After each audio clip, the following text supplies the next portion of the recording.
Network is here. Oh, no punches! I'm real revolutionary right now. Support this man, Black Media. He makes sure that our stories are told. Thank you for being the voice of Black America, Roland. Stay black. I love y'all. All momentum we have now, we have to keep this going. The video looks phenomenal. See, this difference between Black Star Network and Black-owned media and something like CNN. You can't be Black-owned media and be scared. It's time to be smart. Bring your eyeballs home. You dig?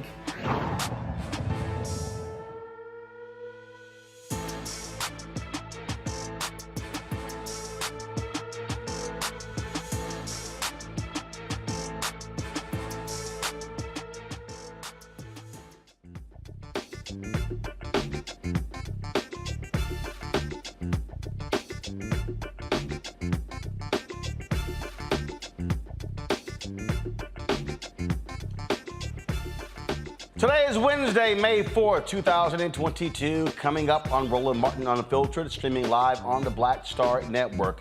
Donald Trump's endorsement of an Ohio candidate put him on the general election ballot. Also, Nina Turner gets blown out by Chantel Brown in a rematch in Ohio. We'll talk about what yesterday's Democratic primary in Ohio, well, Republican as well, means for the midterms in November, and also other states that we're looking out for. All right, folks, we're talking to more representatives from the Poor People's Campaign about the importance of voting as they are getting ready for next month's Moral March on Washington and to the polls. Descendants of slaves in southwestern Louisiana get a key victory, allowing their legal challenge to keep a $400 million grain elevator from being built on the Mississippi River, known as Cancer Alley. We'll talk to the co-founder of the Descendants Project, who is fighting to keep another company from creating more toxic waste in black communities. Also, a lot of drama happening in the Southwestern Athletic Conference. The SWAC says that a black-owned media company cannot negotiate with Pepsi or others for media rights. Also, the Florida A&M athletic director suddenly resigns. What's going on in the SWAC? It comes down to money. I'm going to break this thing down with Scotty, the host of Off Script, a YouTube channel. Also, police officer charged with Elijah McClain's death wants a judge to dismiss all of his charges because the chokehold isn't what killed Elijah. And Tennessee radio icon Bobby O.J. passed away today. And folks, I've been waiting a long time to get this week's Tech Talk guest on the show, the creator of Hoop Triggerz. Y'all gonna trip when we break this thing down. It's time to bring the funk on Roland Martin Unfiltered on the Black Star Network. Let's go. He's got it. Whatever the biz, he's on it. Whatever it is, he's got the scoop, the fact, the find. And when it breaks, he's right on time and it's rolling. Best believe he's knowing. Putting it down from sports to news to politics. With entertainment just for kicks, he's rolling. It's on go, roll, y'all. It's Roland Martin, rolling with Roland now. He's funky, he's fresh, he's real, the best, you know he's Roland Martin now.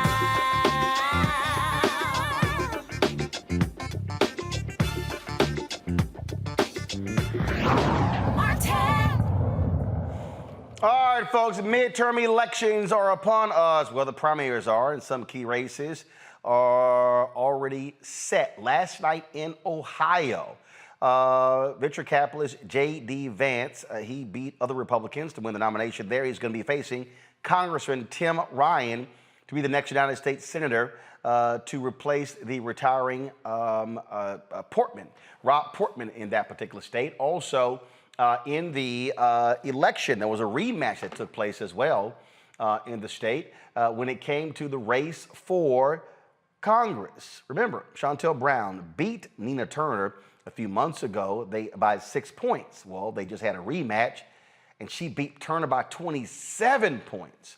Now, what's interesting here is that, of course, Trump, he endorsed Vance, but it's not just his endorsement.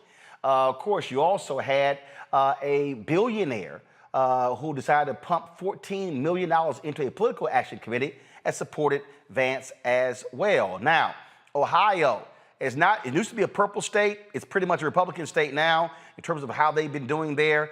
Donald Trump took a lot of those white class workers, winning by 450,000 votes against Hillary Clinton in 2016. He beat Biden in Ohio as well.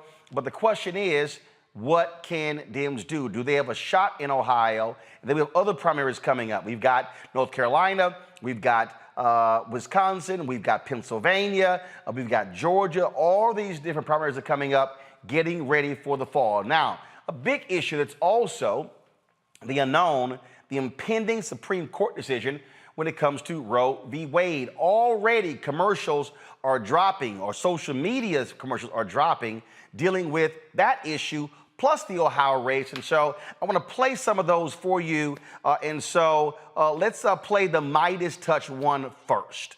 This is the ad that they put together. So let's play it. I believe the Constitution protects the right to privacy, and I have no reason or agenda to prejudge the issue. Roe versus Wade is an important precedent of the Supreme Court. It was decided in 1973. It has been challenged on a number of occasions, and the Supreme Court has reaffirmed the decision. When a decision is challenged and it is reaffirmed, that strengthens its value. Roe versus Wade, decided in 1973, is a precedent of the United States Supreme Court. It has been reaffirmed, so a good judge will consider it as precedent of the United States Supreme Court, worthy as treatment of precedent like any other. As a judge, it is an important precedent of the Supreme Court. By it, I mean Roe v. Wade and Planned Parenthood versus Casey. Been reaffirmed many times. Casey is precedent on precedent. I do not believe that Brett Kavanaugh will overturn. Precedents are Roe v. overturned Wade. all the time.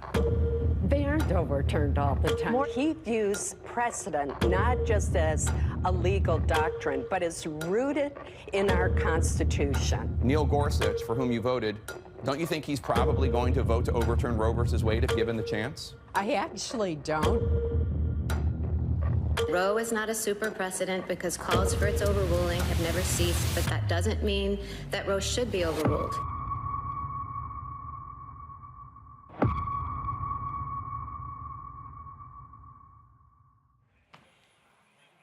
Now, that was the Midas Touch ad. Don Winslow, the book author, he has decided, first of all, he's retiring from writing and he's focused all of his energy on producing videos to hit back at the GOP. This is what he has put together. Roe v. Wade and Planned Parenthood versus Casey. Been reaffirmed many times. And scholars across the spectrum say that doesn't mean that Roe should be overruled. A fetus is not a person for purposes of the 14th Amendment. And the book explains that. Do you accept that? That's the law of the land. I accept the law of the land, Senator, yes. If I'm beaten and raped, I have to give birth to the baby of my rapist.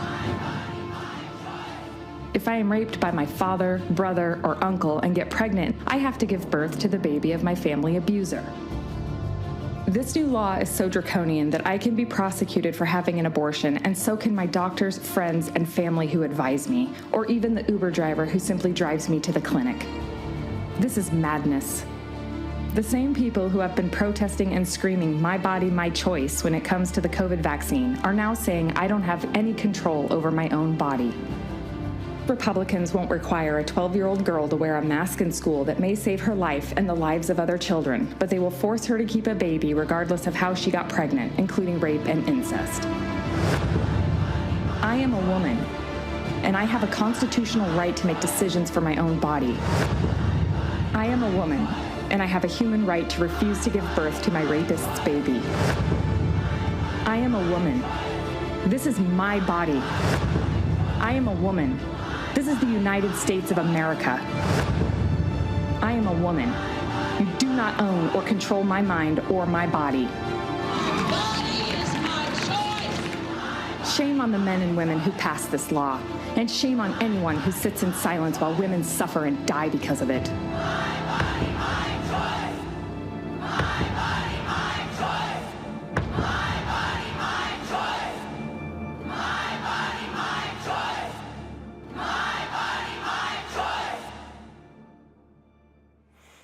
Now, those are, again, some of the videos that have already been put together when it comes to the issue of Roe v. Wade that is already circulating on social media. But I told you about what's also happening again in these campaigns, how Tim Ryan and the Democrats are not waiting at all when it comes to telling people the truth about their opponent, J.D. Vance. And so what is happening there as well. So I'm going to show you a commercial that Ryan's folks have already they put out last night that gives you a sense of the thinking of J.D. Vance. And so check this commercial out from Congressman Tim Ryan. People may not always agree with my rhetoric, but I think, unfortunately, our country's kind of a joke. J.D. Vance left Ohio for San Francisco to make millions and invest in companies that profit from globalization and free trade. He became a celebrity, CNN analyst, and a big hit at Washington cocktail parties. Now Vance says he feels out of place in Ohio, and he wants to represent you in the Senate. What a joke. I'm Tim Ryan, and I approve this message. Now, of course, Vance was one of those never Trumpers. And, you know, Trump said, oh, a lot of people said things about me when he endorsed him, but other people are saying, yeah, we're not going to quite let you guys forget what J.D. Vance had to say. I'm going to pull up in a second the Lincoln Project ad, so check this one out. The Lincoln Project salutes our fellow Never Trump activist, J.D. Vance. He led the way in opposing Trump in 2016, even calling Trump our Hitler. J.D. Vance speculated that Trump might be America's Hitler. Trump is the fruit of the party's collective neglect. I go back and forth between thinking Trump is a cynical a-hole like Nixon or that he's America's Hitler. Are you a racist? J.D. joined John Kasich as the only major Republicans in Ohio to vote against Donald Trump in 2016, and he boldly told the truth about Trump voters. We are, whether we like it or not, the party of lower income, lower education white people. Trump is cultural heroin. Fellow Christians, everyone is watching us when we apologize for this man. J.D. Vance is a multimillionaire big tech banker with a degree from Yale, our kind of candidate. He gets it. J.D. Vance for Senate, the Lincoln Project candidate. Again, folks, you're already seeing in terms of how the framing is shaping up and what is going on here. But I am going to just show you, again, one more Lincoln Project ad before I go to my panel. Watch this.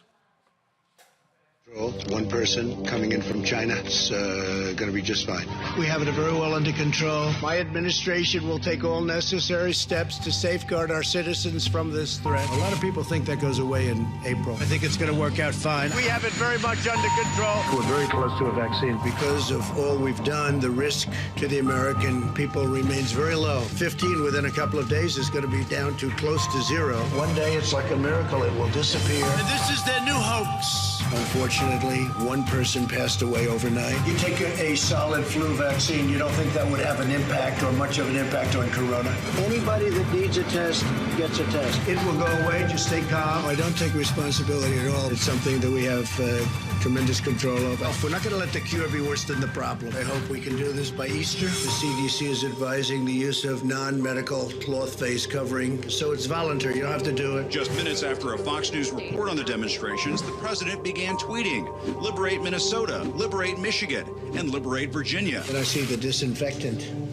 where it knocks it out. Is there a way we can do something like that by injection inside? Or this is going to go away? This is going to go away without a vaccine. We have met the moment, and we have prevailed. Many of these people aren't very sick, but they still go down as a case. The virus is abating, dying out. The Chinese virus, Kung Flu, I have done a phenomenal job with it. The reason we have more cases than other countries is because our testing is so much. Kung Flu, I think that at some point that's going to sort of just disappear. We are likewise getting under control. We show cases, 99% of which are totally harmless.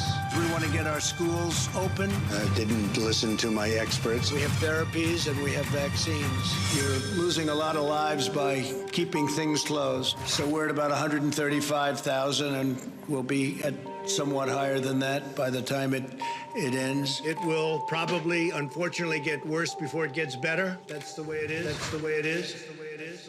That's the way it is. The Lincoln Project. And of course, we have now crossed 1 million deaths from COVID. Let's go to our panel. A. Scott Bolden, former chair, National Bar Association Political Action Committee. He is, of course, attorney here in D.C. Robert Patillo, executive director of the Rainbow Push Coalition Peachtree Street Project out of Atlanta. Monique Presley, legal analyst and crisis manager here in D.C. All right, glad to have all three of you here. So let's get right to it. First of all, do any of you believe that this effort by Democrats, and we saw Hillary Clinton do this in 2016, we saw Joe Biden do it in 2020 to sort of try to separate Donald Trump from the rest of the Republican Party, when in fact he is the Republican Party. Do you think trying to make Trump the centerpiece or the target makes sense in the midterms? Who wants to go first? I'll take it. No, this is stupid. This is a losing strategy. This is how you lose campaigns. The American people do not vote backwards, so to say. You don't remember who the Super Bowl champion was in 2020. You don't remember who won the World Series off the top of your head, unless it was your team. You barely remember who won the NBA championship in 2020. So by centering the 2022 race on 2020, you're, by its very nature, backwards looking and backwards facing.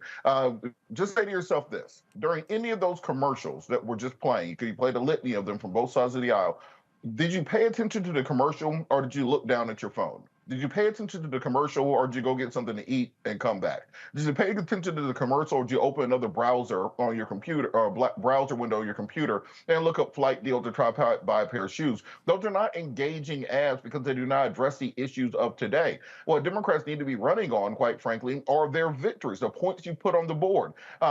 Give them something to the voters, something that they can care about, something they can latch on to, and have some hope for the future. The more that you talk about Donald Trump, the more you keep him at the center of American politics, you allow him to create the argument, create the conversation. And remember, nostalgia is a hell of a drug. So there's a lot of people who are sitting here looking at $5 and $6 a gallon gas, 6% interest rates on houses, haven't got a stimmy in a couple years now, rising prices of milk and groceries, and they're starting to think back nostalgically, well, things weren't that bad before. So you have to give them counter messaging to that going forward about what you're going to do on student loans, what you're going to do on voting rights, what you're going to do on criminal justice reform, what are you going to do to address the issues of the day, how are you going to beat back Russian aggression and Eastern Europe. There's a litany of issues that you can be running on, but simply running campaign ads about Donald Trump from 2 and 3 years ago is not going to get the job done. I implore Democrats, call me, call Scott, call Monique, call Roland. Any of us can scribble out on a cocktail napkin a better ad than any of those that you're paying these high-priced D.C. and New York firms to run for you, because all you are doing is reinforcing Republican messaging that they're the center of American politics, and simply put, Democrats are just a vassal out here snipping from the sidelines, when indeed they are in power and have the power to enact policy. But the thing here, Monique, is if you look at what Tim Ryan there did. First of all, if you look at that particular ad, he mentions CNN analysts. He mentions Vance going to Yale, talked about him going to San Francisco, working for tech companies, because he's trying to present himself as being, a regular guy. He's not one of the elites, when the fact of the matter is, he is one of the elites. His campaign is being funded by Theo, a billionaire, one of the elites. And so Ryan is portraying himself as being someone more in line with these blue-collar workers in Ohio, being from Youngstown, Ohio himself. And so that's sort of why he's saying, and here's a guy who said all the things about Trump, and all of a sudden now he's flipped and changed his tune. Do you think that, along with other messaging, is a smart strategy for Tim Ryan? Not necessarily, but I believe that in terms of the focus on COVID, which I didn't think the other commercial was a focus on Trump alone, it was a focus on COVID. And I don't think that it's wrong to acknowledge in more than a blip that over 1 million people have died because of inept leadership, not just of the president, but of the Republican Party, and that the Republican Party is still tied to corrupt, amoral, inept, incompetent criminal leadership. I do think that matters, and I think that the 1 million families and communities connected to those families that are represented by the deaths do care about those things. Inside politics is what it is, and I think that people see through anyway, whether you're trying to say that you are not elite because one went to a fancy school and another one didn't. I think our politics is much more striated than that, and that it wouldn't matter If a person had been Harvard and Wharton School of Business and were declared to be a Trumpkin, they would still carry the day.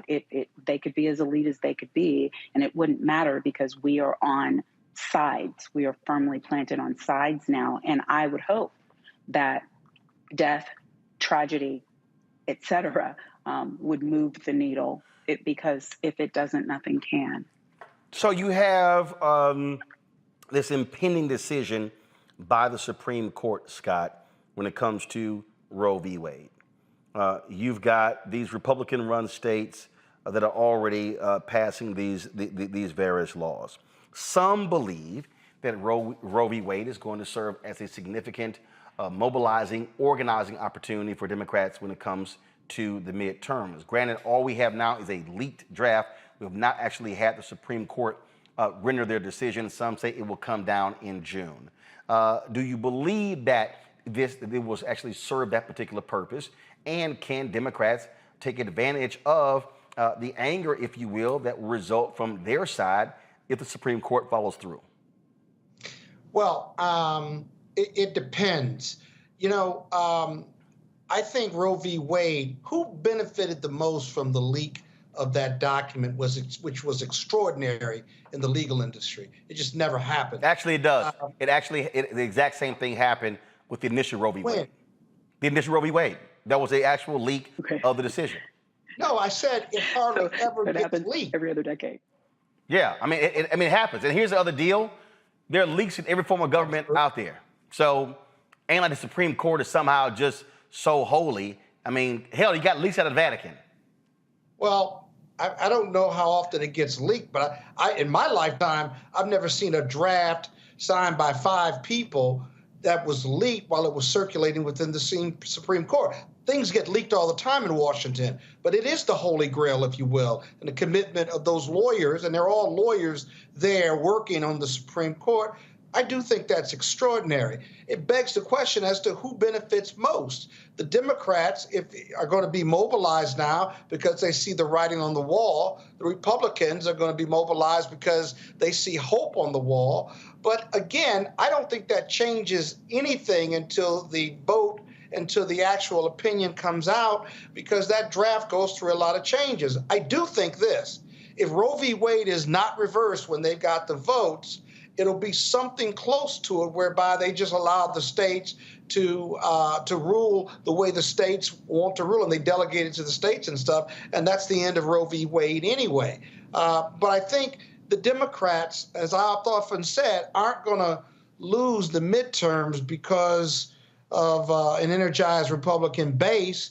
They're going to lose because their base isn't energized, because they haven't delivered on the political promises to their base. Sure, a lot of women will be up in arms and fighting for the elections and the midterms, but the Congress won't have anything to do and can't change anything, at least not before this decision comes down. What they can do is overrule it, and whoever wins Congress is going to be in control of that. And I just don't think the Dems have done enough to energize their base to win the midterms in 2022.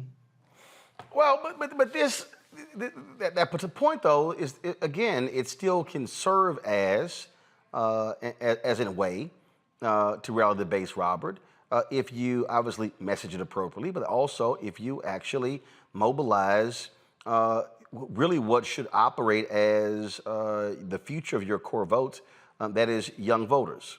But the question that still stands out here is, when you're talking about trying to win, you're going up against headwinds, obviously, but to me there is an opportunity, but you actually have to do it. I think one of the things that people are saying is they want to see some level of fight out of Democrats. You don't want to have this constant drumbeat of, oh, we're going to lose, we're going to lose, we're going to get crushed. You see these stories in Politico and Axios, and let's just be clear, the average person is not seeing those stories, but people also want to see folks who are going to fight. And I think that's what these Democratic candidates are also going to have to showcase when they are running in the fall. It's a good idea in theory, but it depends on what you think the Democratic base is. Because Roe as an issue in large part motivates a very particular class of middle class white women who fear that their rights are going to be taken away and trampled. Our question has always been and remains, well, where the hell were you at when we were fighting for voting rights? Where were you at for criminal justice reform? Where are you at for the other parts of the Democratic agenda? That we're all allies here, if we're all working together. You seem to be kind of absent when the rest of us have issues. And we had this topic on my radio show that black men saying, well, why do I need to be up in arms around Roe when these same people were telling me to be up in arms around Roe v. Wade weren't there for us on criminal justice reform? So I think it's going to come down to where exactly Democrats are willing to exert their effort. Will we get an executive order on voting rights? Will we get an executive order on criminal justice reform? Will they make abortion a central aspect of their reelection campaign? Because also there are risks with that. Because in the Deep South, and many of these states, someone like Warnock, where you're in a Bible Belt state, so a state like Ohio running against J.D. Vance, then it may not play as well as it does in Washington, D.C., New York, or California, and other states. So I don't know if that is enough of an issue to drag the Democrats across the finish line, but I think you still have enough time between now and, let's say, Labor Day to really push through some aggressive actions that will motivate people to turn out, because there is a malaise over the party right now where they almost seem as if there's nothing they can do given the economic headwinds and all the other challenges the administration and Congress have faced, and also this almost appearance that nothing is going on, nothing is happening. Since Build Back Better failed last year, it seems that there hasn't been any real big legislation even attempted. So because of that, nobody is really motivated and knocking on doors and holding rallies. And another thing, we see a Donald Trump rally for a different candidate every single weekend somewhere around this country. Where are the Democrats who are doing that same thing for their candidates? Where's President Obama, for example, campaigning for Warnock already, or campaigning in some of these other states? Where's Hillary Clinton and Bill showing up early? Don't come to me during GOTV. These people are getting out here and they are fighting right now nationwide, state to state. President Trump is getting involved in state Senate races, House races on the state level. We need to have that same energy on this side of the aisle. So if you ain't fighting as hard, you can't be mad when you lose. Just like in boxing, the round, the points, they go to the puncher. We're not the puncher right now. Well, that was one of the things Robert, that I said. Robert, go ahead. Can I ask a question? Robert, did you disabuse your caller of the notion that the interruption in right to privacy and access to abortion was not a Black male issue? I'm not in the position to tell them what their issues are. I'm a listener, not a thought leader. It's the job of the party to advise us to what the policy positions need to be. So if we want to get out there and fight on that issue, by all means, let's run some ads, let's do all those things. But we're trying to understand what people think already. And if that's what they think, then someone's going to have to put some money in there to change those hearts and minds nationwide. No, but I thought you said that he asked why he should care because they don't care about our issues. And I thought maybe you would have answered and said, a disproportionate larger number of Black women get abortions than any other race, and that we are more likely to die in poverty and lack of quality access to health care when the abortions are not available in red states and we don't have the money to cross state lines to get them elsewhere, and we are more likely to die being forced to stay pregnant because Black maternal health care in this country is crap. And the Black men who are not fathering these children and staying there to support them are the ones who are on the other side of these Black women who are largely single, over 20, have some education, living beneath the poverty line, and are choosing, after having multiple children, to have an abortion instead. So I would hope somebody would tell a Black man, it's your issue, it's your sister's issue, it's your daughter's issue, it's your mama's issue, it's your auntie's issue, it's the women you sleep with's issue, and it matters. Don't nobody have to give you nothing in return for it to matter. You ought care. And if y'all don't feel comfortable telling a Black man he ought to care, I sure do. Yeah, well, how can you paint such a broad brush against Black manhood and malehood by saying I'm just giving you numbers. I'm not painting a broad brush. I respect the Black men who are on this show, and I'm sure Scott, hold on. Scott, hold on. Monique, Scott, hold on. Scott, hold on. Scott, Hold on. Monique, hold on. I am Monique, finish your point. I'm going back to Scott. Let's listen. No one can hear or you over talking. Either one. So again, Monique finished, then I'm going to Scott. Scott, unless you're just a hit dog, hollering, don't take what I'm saying personal, because I am talking about numbers. I am talking about data. I am talking about facts. The women who get the majority of the abortions in this country, we are disproportionately represented. Black women. When I said we, I didn't say it because I'm one of the ones doing it. I'm 51 with 3 children. I'm not having any more, and I haven't been pregnant for almost 17 years, over 17 years. I'm saying we because I'm a Black woman, and it's an issue I care about as a Black woman because I got a Black daughter, I got Black sisters, I got Black cousins, and I know that the people who do it, I can send you the Washington Post data, I can send you the World Review population data, I can send you what was just released in The Guardian. These are all 2021, 2022 numbers. And the women, first largest percentage is Black, then Hispanic, and then white women, a third, right? A third white women. All those numbers are large, but I am saying it's not young teen pregnancies. It's women over 20 years old in their later 20s with multiple children already who are single, who have some postgraduate education, and who are living at or close to the poverty line. Those are the numbers. Those are the numbers. I can give you the numbers on whether they're receiving child support or not. I can give you the numbers on whether the fathers are in their lives or not. And don't get me wrong. I understand the over-incarceration of the Black man that has led to the lack of availability. So don't get in your feelings about this. I am saying this should matter to our community. It should matter, period. Now, Scott. You gave her 2 shots rolling. I said, Scott, I said go. Stop whining about it and go. Scott, don't whine about it. Go. I'm not in my feelings. I take exception to what you said. And part of what you said was that Black men were impregnating Black women and leaving them to fend for themselves. And I think it's fundamentally unfair and offensive for you to paint a broad brush against all Black men. You're not having abortions. You got kids. I'm not having abortions. I got kids. But you cannot paint that brush. Monique, hold on. Monique, hold on. Of course, you're not going to let me finish. Scott, I said you're going to finish. You interrupted her, so I got this. Go.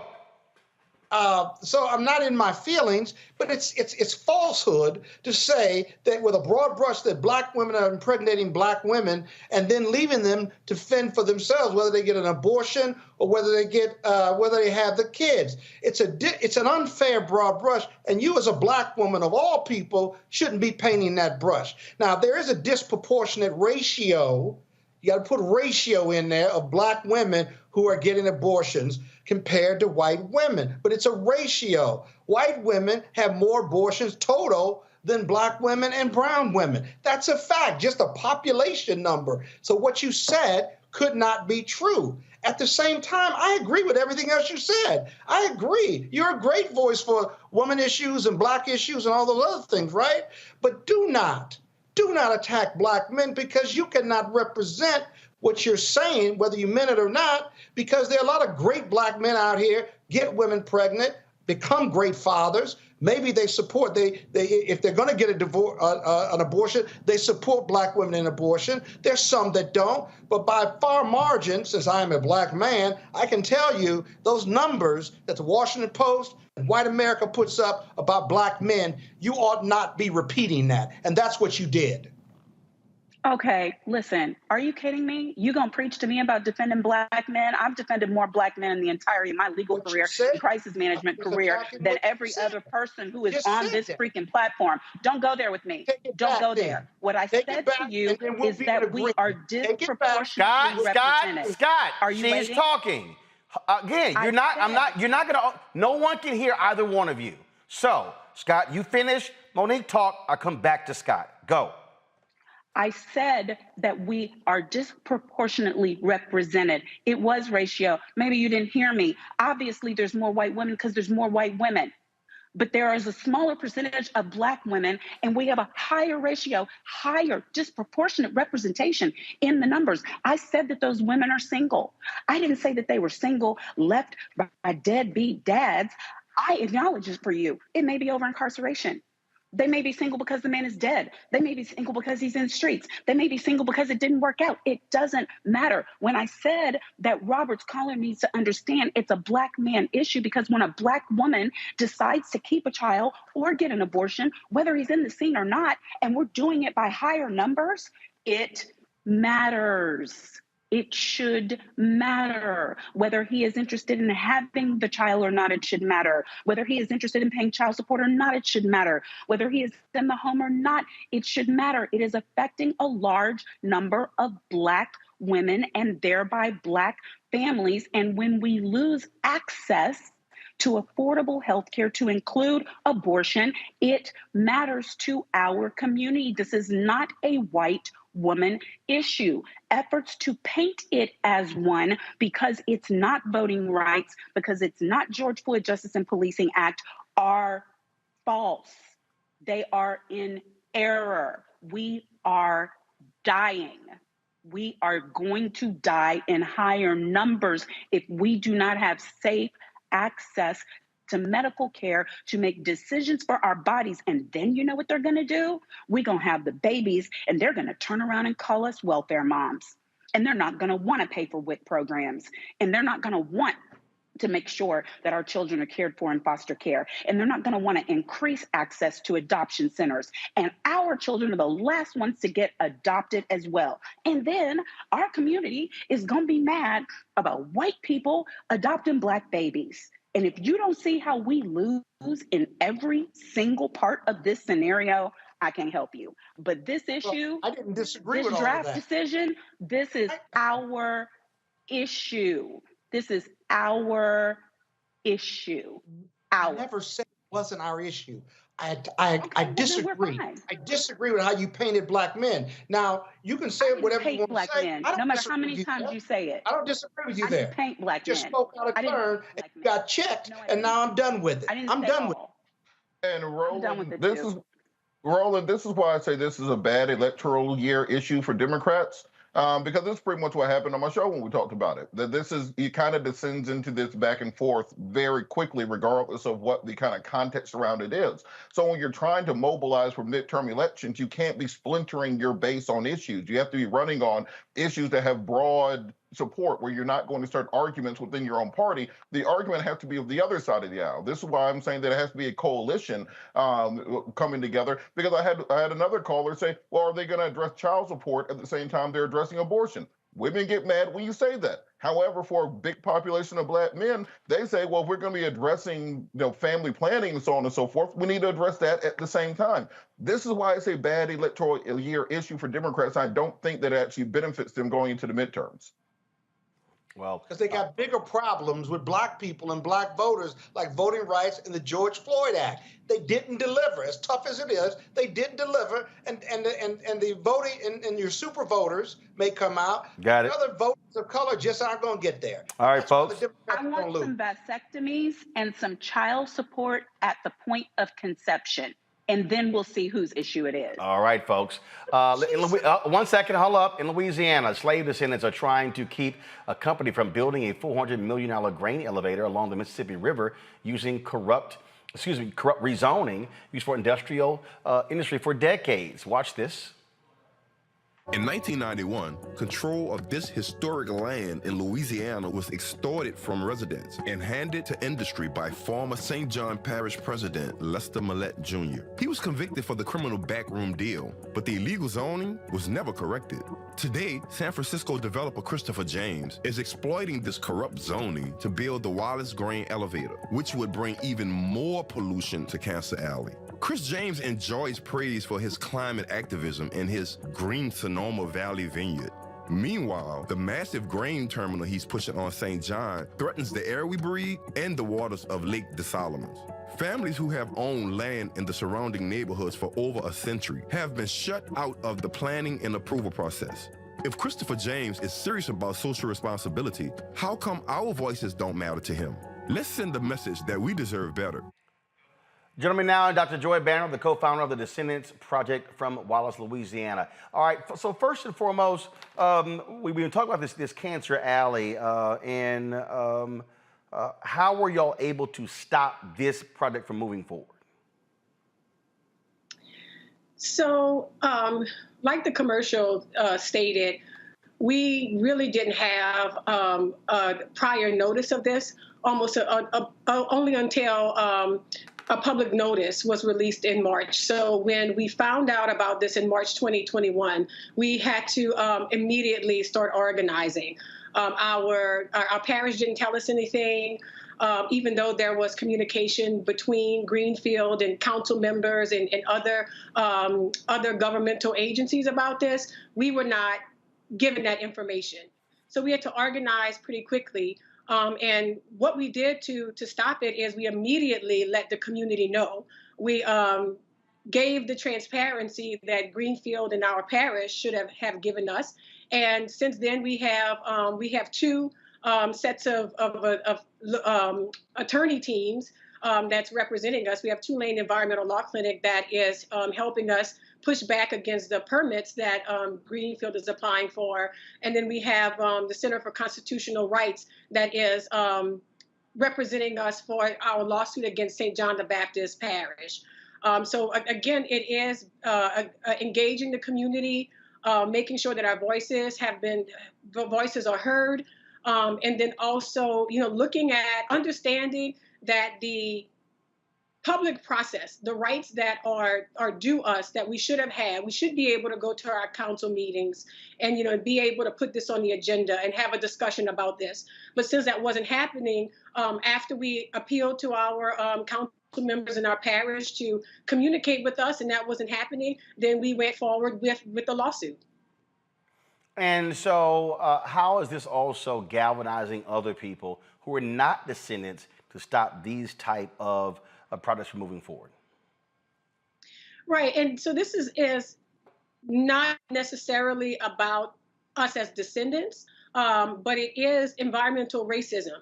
So the reason why we center the descendant community so much is because we are in, Louisiana's Cancer Alley, which is also the same geographic area as plantation country.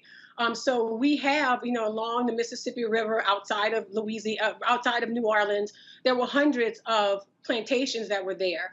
And after emancipation, you had still these, tight networks of people that were enslaved on these plantations or ancestors that were enslaved that ended up locating right next to these plantations. And so that's why the fact that we are a descendant community is something that is not unique to our small community, but is, representative of so many people along, that 83-mile stretch of river that's known as Cancer Alley, and that we're predominantly Black. And so this is, environmental racism. I also call it environmental classism because I think people see certain communities and believe that we are not able to fight back. So, so what's next for you? So at the moment, we are waiting, for the response from the judge who denied Greenfield's motion to dismiss our case. And we are definitely looking forward to being able to have this case heard and the merits of the case to be discussed. There are so many contradictions in the zoning, which is there to protect us and to protect public safety. And it is very, very discouraging. It's very frightening that the parish, even though we have pointed out, via their own information, that we have so much inconsistencies in the zoning, in the buffer zones that, are supposed to be designed to protect us, that, there's so many that's conflicting information. There's erroneous information. There are things that are against, what our ordinances say they should be. And so our safety is at risk. And so we are looking forward to that all coming out in the court. All right, then. Well, look, we surely appreciate it. Keep up the good fight. Thank you so very much. Thank you. This issue, folks, is the type of issue the Poor People's Campaign has been working on for quite some time. In fact, Reverend William Barber and others have actually been there to Louisiana's Cancer Alley dealing with this issue. On June 18th, the Poor People's Campaign and low-wage workers are going to be actually be in D.C. for their Moral March, addressing this issue and so many others. Joining us now is a member of the Apache Stronghold community fighting to protect their holy land. And also joining us is Reverend Liz Theo Harris, co-convener of the Poor People's Campaign. So I want to thank both of you here. Is Vanessa Nosey? Vanessa Nosey, glad to have you here, Vanessa. Yes. And Reverend Liz Theo Harris, glad to have you as well. Vanessa, what you just heard there is similar to the battle that y'all are engaged in and others, that like here you are fighting and battling, and you're not getting lots of media attention. You're not getting lots of broad coverage, but these things still matter to affected people. Yes, definitely. You know, the indigenous people here being the first people of this nation, and yet have been disregarded on their spirituality, and also being at the forefront fighting for the environmental injustice that is going to affect everyone as a whole, no matter what race you are or what religion you believe in. And Liz, again, when we talk about what's happening there in Louisiana's Cancer Alley, what's happening on these various reservations, here are people, you know, MSNBC, ABC, NBC, CBS, you know, these networks, they're not there. They're not actually covering these stories on a daily basis, so it's hard to gain traction. And so you need to have mobilized and organized forces like the Poor People's Campaign to be able to raise these issues to the national consciousness. No, that's exactly right. I mean, and you have powerful heroes and heroines, you know, fighting these battles, whether it's in Oak Flat with the Apache Stronghold or whether it's Rise Up St. James in Cancer Alley, and these amazing, you know, grassroots efforts of people impacted who, you know, are declaring that victory is going to be mine, and keeping on organizing, keeping on coming back, and you know, these especially powerful women leaders, but poor and impacted folk, making sure that the nation and the world pays attention to the pain, but also the power coming out of these communities. Indeed. And Vanessa, when you talk about this battle that y'all are in, how long have you been waging this battle? Well, for me, as an Indigenous person, you know, I was raised that we've been fighting this from the first breath we take. We are people that weren't supposed to survive. We're supposed to be extinct. And so our battle has continued from the day that we've been born. And with the Resolution Copper and the Oak Flat issue, we've been fighting that for over 20 years. And it's been, you know, at the very beginning, yes, it was a religious fight for the Apache people to protect a holy site, but it became a state of Arizona fight. Then it became a United States fight. Now it's international, because if my religion is at stake, and that means everyone's religion is at stake. And if they continue to destroy our natural resources, we won't have a world to live in. And we as Indigenous people think 7 generations ahead. And what kind of world are we going to leave our future generations? My great-grandchildren's, yours, this whole world. Nothing's going to be left to survive on if these corporations and the United States government continue to have the mindset of profit and not the well-being of our people. And Liz, the copper mine that she's speaking of, again, that was impacted by policymakers, elected officials. I'm always trying to connect the dots for our audience to understand that not voting then empowers somebody who does vote. And what they did in this case could happen again if you got the wrong person who's in office. That's exactly right. I mean, John McCain, you know, puts in this you know, sneaks it into policy, but it also has the potential and possibility of being undone, right? I mean, they can immediately, Congress has the power right now to save Oak Flat. And so it is that our votes matter. It is that our organizing matters and our voices matter. And so, that's why we in the Poor People's Campaign are continuing to enliven and enlarge this electorate of poor and low income people, calling out to candidates and to elected officials that, 1/3 of this electorate in these United States, are poor and low income people. And we need to hear about the issues and demands and priorities of people in the elections. And then we need to see people who are willing to actually pass the kinds of policies that people need and are demanding, like saving Oak Flat, like regulating Cancer Alley, like, passing a child tax credit, and lifting up families in West Virginia and Alabama and Pennsylvania and all across the country. Questions from our panel. Monique, you're first. No, I don't have one. I'm just wondering what we can do to support. Liz? Great. So the Poor People's Campaign is organized in more than 40 states across the country.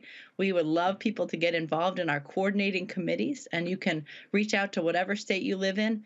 If it's Arizona at poorpeoplescampaign.org. You can go to our website, www.poorpeoplescampaign.org, and we are mobilizing for the largest gathering of poor and low-income people in this country's history on June 18th. And so we need everybody to come out to Washington, D.C. for a mass poor people and low-wage workers assembly, a moral march on Washington and to the polls.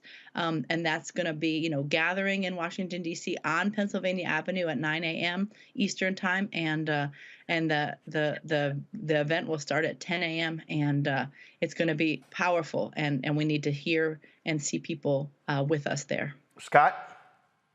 Yeah, good evening. Marches are super important. They're game changers in the social, political, and economic movement.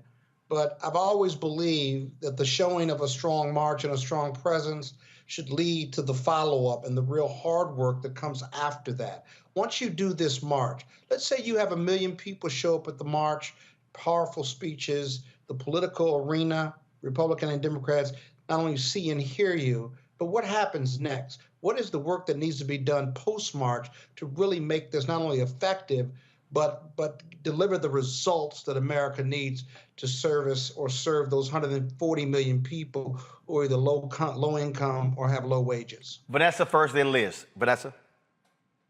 Well, one, it's, to talk about for Indigenous people, and I think it's a part of healing for all people, is to talk about the deceit on how America was founded. And to know that what they did to the Indigenous people and relocating us and taking us from our homelands and putting us on these trusted lands by the government called reservation is it didn't reinvent the wheel when it came to everybody else. They put you guys as the same as us as Indigenous people.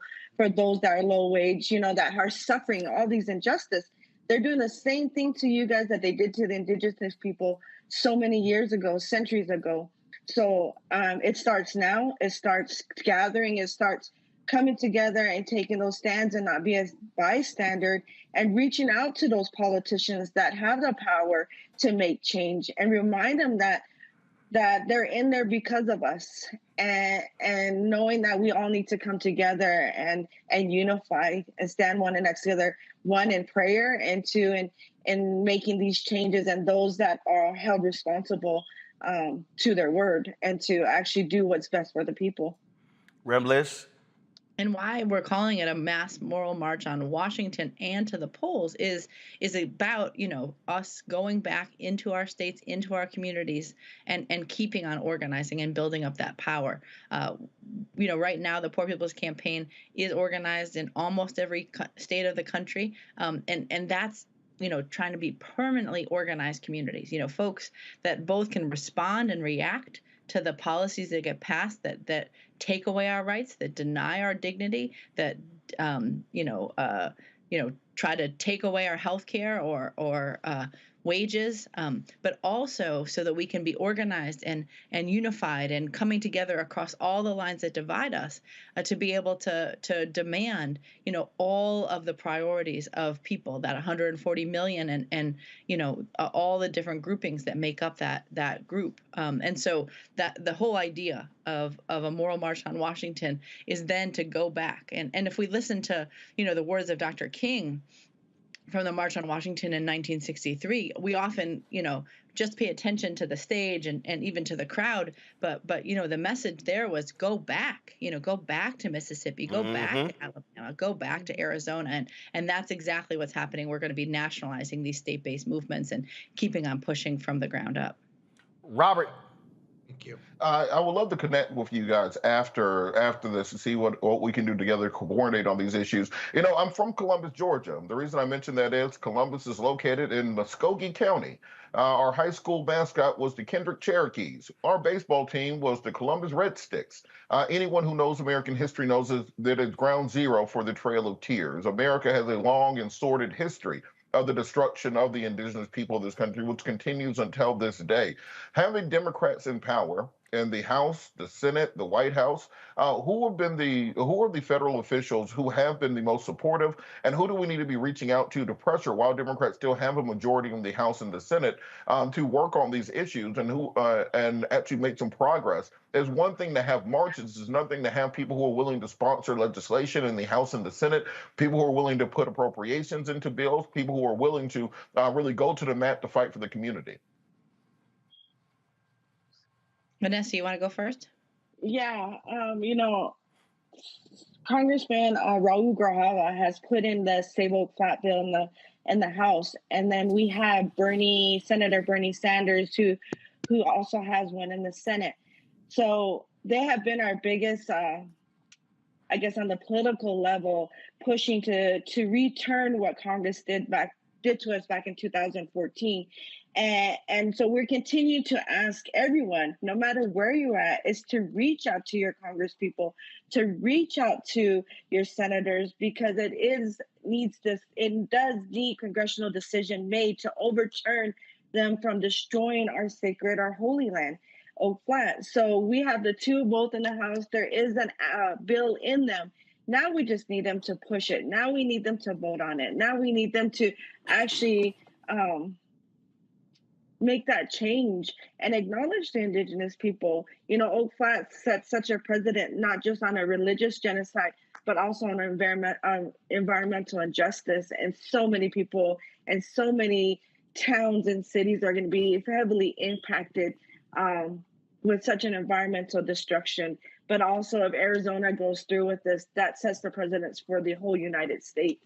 So please, that's where we're at, along with the Poor People Campaign being such a big support on getting those politicians to recognize us and asking them to support the Sable Flat Act. And what as a whole across the states the Poor People's Campaign has done is indeed worked with different Congress people to introduce a resolution. We have a third Reconstruction resolution fully addressing poverty and low wages from the bottom up. That was introduced in this congressional session, and it's about trying to win more and more of our Congress people around the needs and priorities of the 140 million. We have demands around Oak Flat in there, but around voting rights, around many of the policies and legislative suggestions that could really address things. I mean, we have been trying to push everyone in the House, in the Senate, in the White House, but especially focusing on Congress, to protect and expand voting rights, to pass and extend a child tax credit and invest economically in our children and our elders, in healthcare, to have climate resilient jobs. And we've seen Manchin and Sinema and a whole bunch of Republicans blocking all of the things that actually the vast majority of Americans are wanting. And so we've been trying to keep up that pressure. And now we will keep on, in these midterms, making sure that candidates know how important it is to actually pass policies that lift from the bottom so everybody can rise. So we've been able to work with the Progressive Caucus and the Black Caucus and many of different gatherings and groupings of politicians. But our movement is a movement of the people. We never actually endorse candidates. We're not partisan. We're deeply political, and we make sure that those demands, those solutions that are out there, that are at hand, are out in the public square, and pushing our politicians to actually pass them and protect the rights of the people. Then Vanessa, Reverend Liz Theo Harris, we certainly appreciate both of you coming on, and we'll all be getting ready for June 18th. Awesome. Thank you so much, Roland. All right. Thanks a bunch. All right, folks, got to go to the break. We come back. We're going to talk SWAC, television deals. Out. What's going on with what many call the premier conference for HBCUs?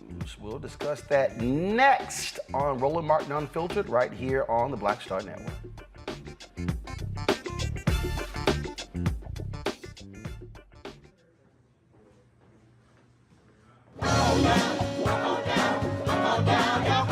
We welcome you to the launch of the Mass Poor People's Low Wage Assembly and Moral March on Washington, D.C., June 18, 2022. We are a new, unsettling force, and we are powerful. A new, unsettling force, and we are here.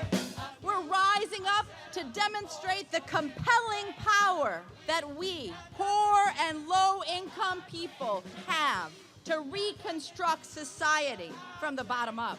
And we need to do it with the loudest voices possible, the biggest actions possible. Because we know that there is no scarcity in this land. The only scarcity is the moral will to do what's right. Hold on, just a little while longer. We are those with sub-minimum wage jobs who can't afford sky-high rent. People with disabilities are the fastest growing minority group. It's crazy to me that in 2021, it's still legal for workplaces to pay a sub-minimum wage to people with disabilities. There are still so much trial and tribulations that we go through as Indigenous people.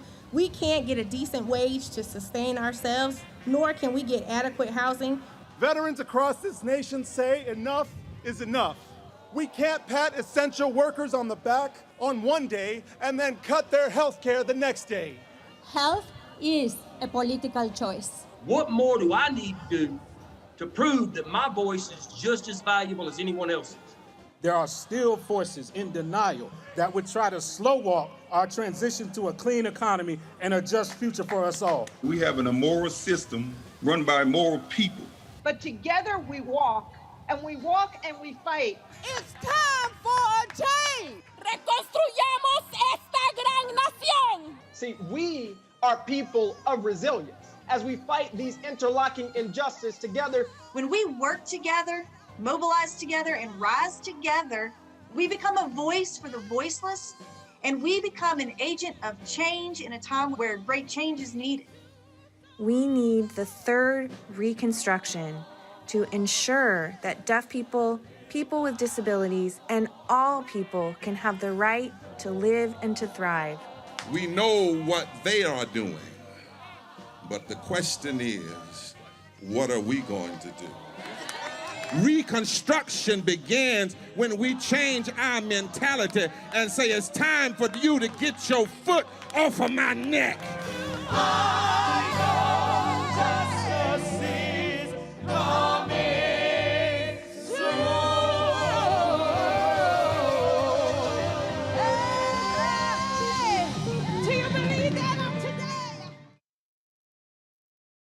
So do me a favor and think for 1 second about your mother. What comes to mind? Probably too many things to comprehend right now. Our moms, whether they're with us or not, are still probably the most impactful person in our lives. On the next A Balanced Life with Dr. Jackie, a tribute to our mothers. You won't want to miss it here on Black Star Network. Hey, I'm Deion Cole from Blackish. Hey, I'm Arnaz J. Black TV does matter, dang it. Hey, what's up, y'all? It's your boy Jacob Lattimore, and you're now watching Roland Martin right now. Stay woke.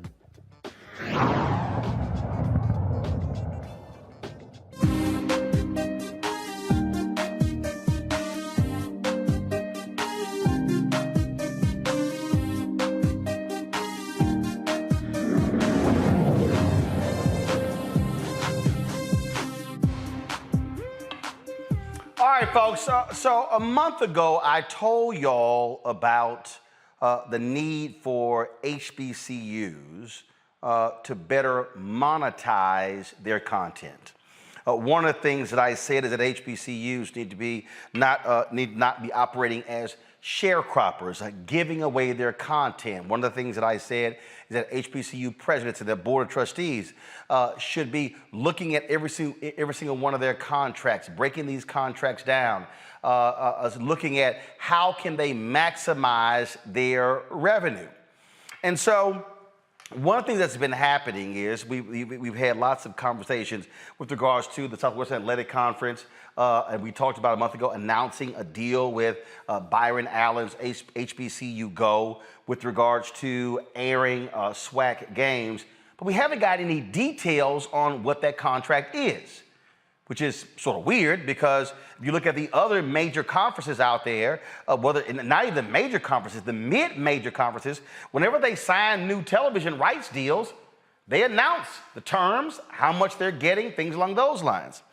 But also what has been happening when we've seen this, we've also seen this back and forth, and we've seen some drama at Florida A&M, which recently joined the SWAC conference, announcing their athletic director was resigning abruptly, and allegations, whispers coming out that, he had signed deals without university knowledge with regards to with a black-owned media company, Urban Edge Networks.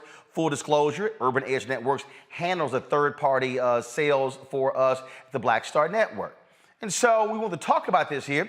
And one of the folks who's really been breaking this thing down is Scotty, host of Off Script. Of course, you see his YouTube show. Folks, you check it out. He's there daily. He joins us now from Atlanta. And Scotty, this has really been an interesting conversation back and forth because when it was announced that Urban Edge had launched this digital channel with Grambling, gave them their own channel on their app, HBCU League Pass Plus, and they were doing the exact same thing with Florida A&M, then the SWAC, the commissioner, came out and said that they couldn't do that. They couldn't do any of these things along those lines. You've been talking about this for quite some time as well. So just share with us just what jumps out at you on this whole back and forth with Urban Edge Networks, but then Byron Allen's HBCU Go, and then saying who can and cannot do what when the SWAC's own rules don't necessarily preclude that. Appreciate you for having me on, Mr. Martin. Big fan. But you're absolutely right. It's a lot of back and forth going on between FAMU, SWAC office, and other HBCUs. But the biggest thing to me is that there's no clarity in whatever the commissioner's saying or what he isn't saying about the actual media deals that ESPN has for exclusivity for the SWAC games. And then on top of that, the secondary rights that these other companies can come in and they can promote and they can sponsor games and do that thing and do those as well. So let's hold right there. So the SWAC has a deal with ESPN to air SWAC games. As I said, normally, when we look at these announcements, normally we see a big press release where the conferences tout this 5 or 7 year agreement. Has the SWAC ever done that? Do we even know how long and how much the SWAC gets from this ESPN deal? Negative. I haven't seen a deal. I haven't seen a number. I've always heard the terms of how long it can be. It's usually a 5-year deal, but there's usually no numbers. Any research I've done does not include numbers on what ESPN is actually paying the SWAC. It's probably the most secretive deal that I've ever seen when it comes to TV media deals and a conference in hand. And here's a perfect example, okay? So this is July 24th, 2018. This is an ESPN press release. ESPN extends agreement with Big South Conference, will become exclusive media holder through comprehensive rights deal. And when you see this, it says in here how long the deal is, how many games they're talking about, all those different things. Now, in their deal, it doesn't say exactly how much, in the press release, it doesn't say how much the deal is worth. But when we've seen other announcements, SEC, Big 12, packs with other conferences where the terms and the amount was actually released. Absolutely. But when it comes to the SWAC, it's hush. It's mum, when you're asking about it, or a lot of schools probably haven't even seen their contracts to even know their percentage of what they're getting back. They were just now getting payouts recently from what the SWAC conference has brought in as a whole. So the TV deal isn't to the extent of where they're paying out their members to a high level extent, to where you're getting, your Texas A&M grads and SEC getting millions upon dollars. Well, the SWAC they're not necessarily looking for millions, but they're looking for something. And for having a school to get $15,000 or $20,000 payout for 12 people, I mean, that's like tax return money. It shouldn't be happening to a premier program of HBCU football. And so let's talk here about, when we begin to talk about in terms of when you say what's going on here. So there was this sort of back and forth between the SWAC when Urban Edge Networks announced they were doing this Grambling channel and this Florida A&M channel. So walk us through that.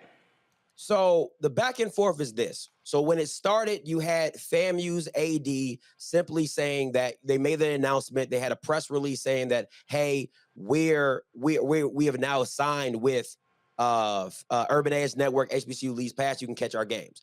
Then maybe about three weeks to a month later, you hear that the HBCU Go deal is in process or in works with Byron Allen to cover all media content within the SWAC. Well, that doesn't really partner up, because you can't, if somebody's already in agreement with one school to have their games, that means whatever HBCU Go is, they have to talk to that school to say, hey, you have this deal with this school, we have this deal with the SWAC, what games are available for us to stream? But then on overarching the whole thing, everybody says ESPN has exclusivity. So it's all confusing. You're saying, okay, so individual schools can stream their own games. Then FAMU goes and gets a media company to stream their games. But then all of a sudden, ESPN is exclusive. There's so much to this triangle and to this love affair of what SWAC can and can't do, that there's a little ambiguity in it as well. So Courtney Gosha was the athletic director for Florida A&M. And abruptly, a couple of weeks ago, it was announced that he was leaving immediately. Like, anytime you see that happens, you say, "What, were you fired?" or what actually happened here? And so when that came out, then we start seeing these stories on different blogs where they begin to say, he signed contracts and the university didn't know. A lot of people may have seen the Florida A&M NASCAR car that was wrapped in FAMU's logo, and some of the HBCUs as well. And in fact, and so those were happening. And so what was interesting about that is what we saw. And first of all, let's be clear. Florida A&M, to my understanding, and please let me know, they have not actually had a news conference or a statement explaining why their AD all of a sudden is out the door, correct? Negative. They have not had an official statement or official press conference. But on the same token, you know, this is the reason the documents in the contract was supposed to be the reason why he is being let go, to say he didn't have the authority and he overstepped his bounds to do so. But clearly in this contract, you can see at the top, on your top right, is that's the FAMU president. Underneath of him is the former AD Gaucher, and then the VP of admin. And then next to that, you see Peak Sports Management, which made the deal with FAMU to have the rights to license their image. And that's when you see them on the NASCAR and things like that, because that's really where Urban Edge partnered with. Where right here is with Peak Sports. So they didn't have to go through FAMU to do anything. They partnered with Peak. They gave Peak gave Urban Edge the license to do that, and then that's when you have the deal come about. So I'm gonna walk onto the TV over here. So again, all of this talk that you've heard about he negotiate. So Urban Edge signs the deal with Peak. Absolutely. Which means Urban Edge didn't have to call FAMU, because Peak had already, they control those digital rights. Now you have a collegiate licensing.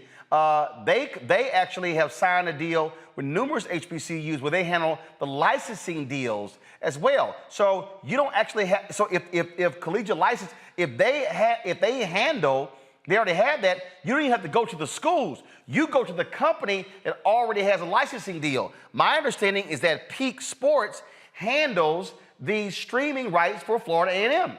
Absolutely. And the contract that you have on the screen right now is what we're talking about. You see Larry Robinson, you see Courtney Gaucher, you see Allen Robinson, you see all these entities that have to approve this deal to Peak Sports to even have the say-so to even give their rights over to Urban Edge to allow them to do so.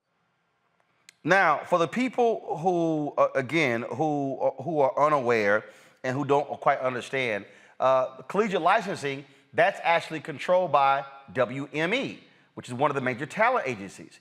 And every single one of these HBCUs pays them, based on my reporting, $6,800 a month for licensing. Well, the question is, how much are these HBCUs getting back? Meaning, when you see your HBCU on a cup, on that NASCAR, when you see them on all sorts, that's licensing fees.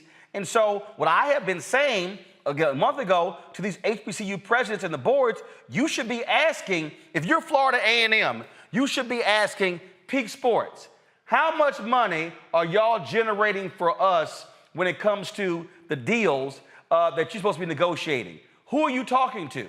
What's going on? And in fact, so with Urban Edge, by going to Peak, so if Urban Edge is now handling the digital rights, that means that Urban Edge is out there with streaming rights talking to advertisers. Now, go ahead and show the graphic where the SWAC commissioner said Urban Edge had no right to negotiate. This was a news conference, and this is what he said. Just for your information, SWAC conference games cannot be streamed or broadcasted on a national basis outside of the conference agreements.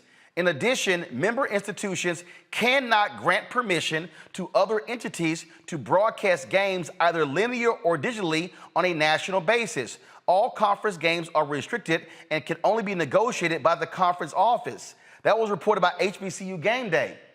But that's not correct, is it? That's definitely not, because neither the SWAC bylaws gives the commissioner full autonomy in doing that. There's nothing in the SWAC bylaws, and I did a show about it earlier, that says that he has full autonomy to do this at the SWAC office. Now, they can consult with him, absolutely, but there is no individual deal that says he is the first and say so. And then anything in the SWAC bylaws that says they have to give any deal that is done individually by schools, they have to give 40% back to the school anyway. So if Urban Edge or No, to the conference. The school keeps 60, the conference gets 40. Absolutely. So the conference gets 40%, the school keeps 60. So even if so any school that does a great deal for themselves, they have to give the conference 40%. In fact, here it is. Here it is right here. Go to my iPad. It says, any conference member who participates in a national, regional, or sectional bowl game and or a televised contest which shares part of its television revenue. It says the participating conference institution will retain 60% of the gross and forward the balance of 40% to the conference office for inclusion in the conference treasury.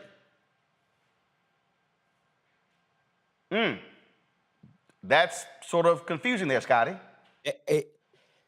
I just don't understand how the commissioner continually stops or tries to hinder individual media contracts when the money comes back to him regardless. So if FAMU goes out and signs a major publication or a major media deal, which they did with Urban Edge, and they come back and Urban Edge says, hey, we can give you 10 million, we can give you 5 million, we can give you 4 million a year. Well, 40% of that has to go back to the SWAC conference anyway. So the commissioner looks good regardless, because now he's able to help his members out who aren't as able to get a deal like a FAMU, a Jackson State, a Southern, a Grambling, that don't have those big names, and you're still able to pass out money to the lower levels, the lower member institutions who don't have that fanfare as the top blue bloods of your conference. Now, isn't there a company that handles the streaming rights for Southern University? Yes, I believe they are Peak Sports, but the thing with them is they're just a platform that likes to. They're just a platform that just holds it for them. They don't really do. Ooh, that's wrong. Sorry, guys. They're just a platform that does it from what it is and what it's not. So they just hold it. They don't really stream it for them. Okay, so this is why, and I'm gonna pull the panel in because I got 3 lawyers, so I'm sure they've got some lawyerly questions here. But what jumps out at me is, so when you pull up the statement from the SWAC commissioner about games being broadcast, where they can't be broadcast. All right, there you go. Now, he said conference games cannot be streamed or broadcast on a national basis outside of the conference agreements. But that's not true, because you can literally go right now and see SWAC games on YouTube, on Facebook. Those are national platforms. Absolutely. And so if the individual institutions, and here's the other deal. So based upon this statement, what this says is that the schools don't have any right to negotiate the second window when right now Southern has their game streamed with an outside entity. Florida A&M as well. It goes deeper than that, Mr. And in fact, just add one more. The Texas Longhorns, when they were in the Big 12, they had a deal with the Big 12, but they were able to negotiate their own network with ESPN outside of the football games, which meant that they put all their other sports on the Texas Longhorn network that had nothing to do with the Big 12 contract. Football television contract. Absolutely. So now you're getting to the nuances of what everybody's trying to say, like what you can and can't do. Well, Alcorn is showing their games on their website. Mississippi Valley, they put their games on YouTube. Alabama State, they put their games on YouTube because ESPN is not broadcasting all their games. So there are secondary rights that are just out there that the schools are already doing in place. I believe the only reason that there's no big issue about it is because they're not getting a very deep amount of money. They're not getting a uber amount of money to have their games on YouTube. They're not getting an uber amount of games to have their games on their own networks, on their own TV, on their own school networks and school shows. So you're kind of in a catch-22 when you're saying, okay, I can only control everything, but then when you look out into the masses, you're not controlling anything. I'm gonna bring in Monique, Robert, and Scott here, and this comes down to me, Robert, about the money. And what I keep arguing, what I keep saying, what I have been saying to the various HBCUs, to presidents, they should be looking over every single contract and saying, who are we giving our rights to? Who's controlling our likeness? How much are we making? The SWAC commissioner announced what last year was the first time they actually had disbursement. They had been losing money. Here's my whole deal. if you have opportunities to actually, if you're the university, to take your content and to create your own channel, and then, perfect example, when I went to Grambling, Robert, Grambling has a channel on HBCU Lead Pack Plus. Guess what? Grambling should have been carrying my speech on their channel. They should be looking at everything on their campus as content. That's what they should be doing. Robert, go ahead. Yeah, on that point, have they compared and this is a question for both of you, have they compared what they're trying to do there in the SWAC and another conference, just shout out to the SIAC, to what's going on, let's say, in the SEC and their deal, or the Big Ten and their deal? Why does it seem like they're trying to reinvent the wheel when the other larger conferences have already done similar things? What is actually the driving force behind them not just copying the models that are working in the bigger conferences? Yeah, of course. They want to do that, but the reality is the big TV dollars comes with viewership. And if you don't have the viewership, you're not getting that. Well, one of the biggest complaints from HBCU fans is not just the game, they want to see the halftime. Well, guess what? When you're watching the game on ESPN, they ain't showing the halftime. And so I made the point that if you're at HBCU, why in the hell are you not streaming your own halftime if that's what your fans want to see? And again, here's the other deal. Where are your games being shown on ESPN 1 or 2? The answer is no. So where are they showing their games? On ESPN Plus, a digital streaming channel. So here's the question. How much money are you getting from the ESPN deal? How many people are watching? Are you getting a cut of the ad revenue? Guess what? If you're simply being shown on ESPN Plus and all you're getting is visibility, well, hell, you might as well say, I'll create my own channel. If I sell it to 5,000 of my fans for $4.99 a month, I get all the money. That's what it boils down to. And so this is the thing that I have been saying, Scott, you represent on NNPA. Scott, I've been saying this to black institutions. We have got to begin to operate differently. We often talk about how we don't have this, we don't have that. But Scott, part of this deal also is our black institutions are not negotiating properly when it comes to the value of our content. And then if somebody offers us small money, it's like, well, that's all we can get. No, you can get more. So that's why I said, in terms of, okay, I don't know what the Byron Allen deal is with HBCU Go. Okay, is it $1 million a year? Well, guess what? If it's $1 million a year, listen to it, if it's $1 million a year, you got, what, 12 SWAC schools, Scotty? Yes, sir. Okay, so you got 12 SWAC schools. Well, the conference is going to get a big cut. So at the end of the day, how much is going to the school per year? What, $60,000, $70,000, $80,000 per school? That ain't a lot of money. And so what? You're saying that they're going to show all of the SWAC games? You're giving all your content away? Again, it sort of boggles the mind. I just keep saying we've got to be smarter when it comes to how we monetize blackness. Scott, go ahead. Well, it's a little bit more complicated than that. I've listened to this conversation. No, it ain't that complicated. Yeah, it really is. And it really isn't. Yeah, it really is, Roland. So, for example, knowing your value. I agree with you that institutions, black institutions, have to know their value.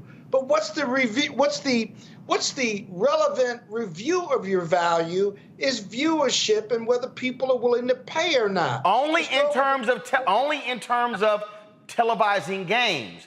I'm speaking, when I say value, I'm speaking of games, I'm speaking of licensing, I'm speaking of revenue that you're generating when it comes to your name and likeness. I'm saying review all of that because based upon my conversations with various HBCUs, a lot of them don't even know who the hell representing them.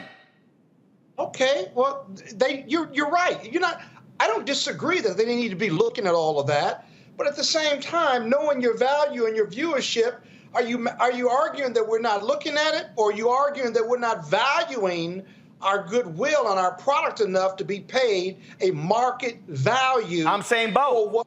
I'm arguing both. And what I'm saying is this here. It comes down to the numbers, and that is this. If I strike a deal, and this I don't know whether it's ESPN or Byron Allen's HBCU Go, I don't care who it is. And if I, as the school, if this entity has all of my games, not just my football games, all of my basketball, all of my volleyball, all of my baseball, all of my golf, all of my sports, I then got to say, well, wait a minute, how much am I getting overall to get you get all of my content.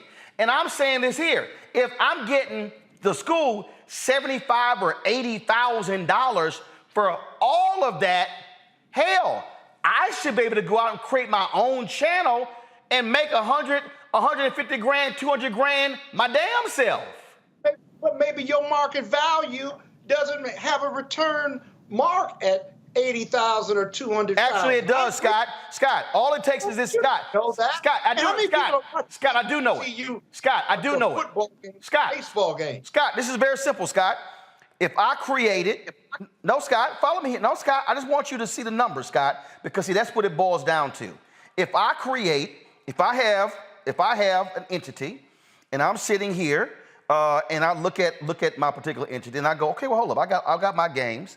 And if I just go, let's just say I have 1,000 fans. 1,000 fans, okay, who decide to stream to my own channel. 1,000 fans, okay? That's it. Out of my entire base, if those 1,000 fans say, I want to see Grambling content, Florida A&M content, everything for $5 a month, I'm making 60 grand. Right. Hold on, wait, Scott.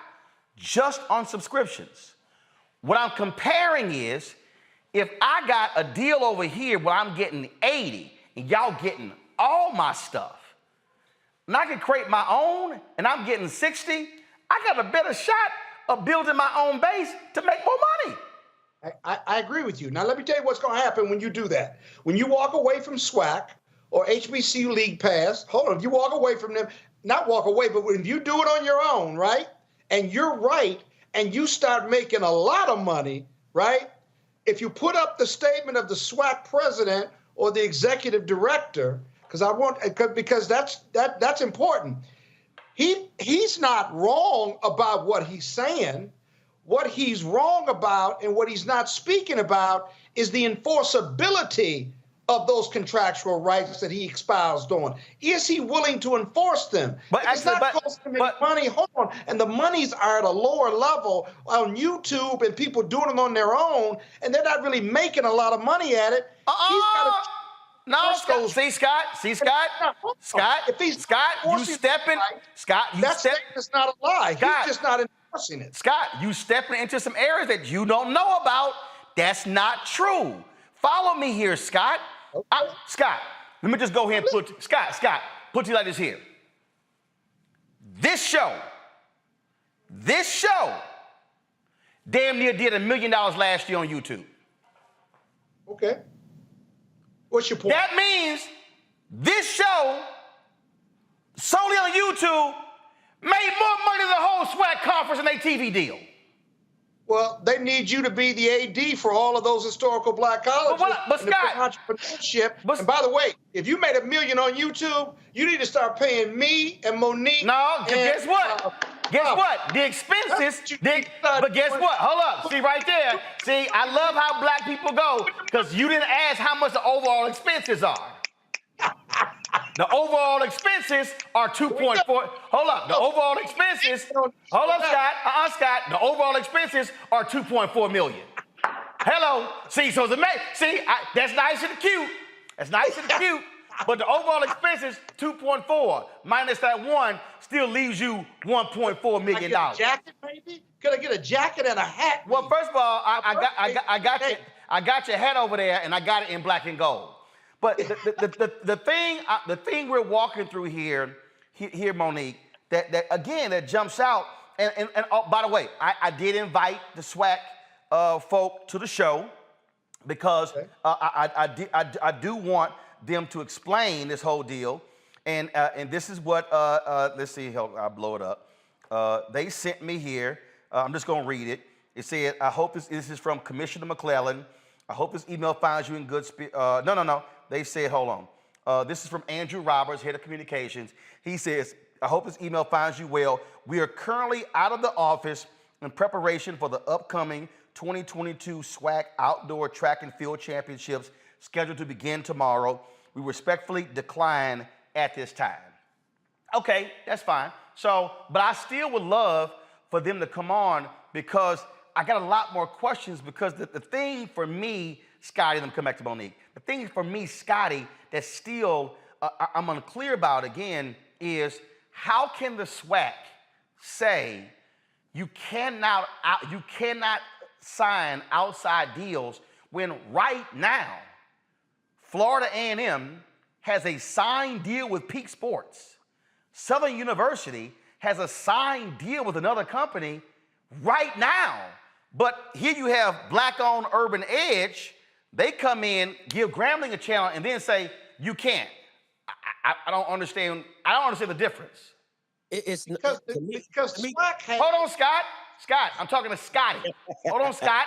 Scott, chill. I'm going to Scotty. Scott, be quiet. I'm going to Scotty. Scotty, go.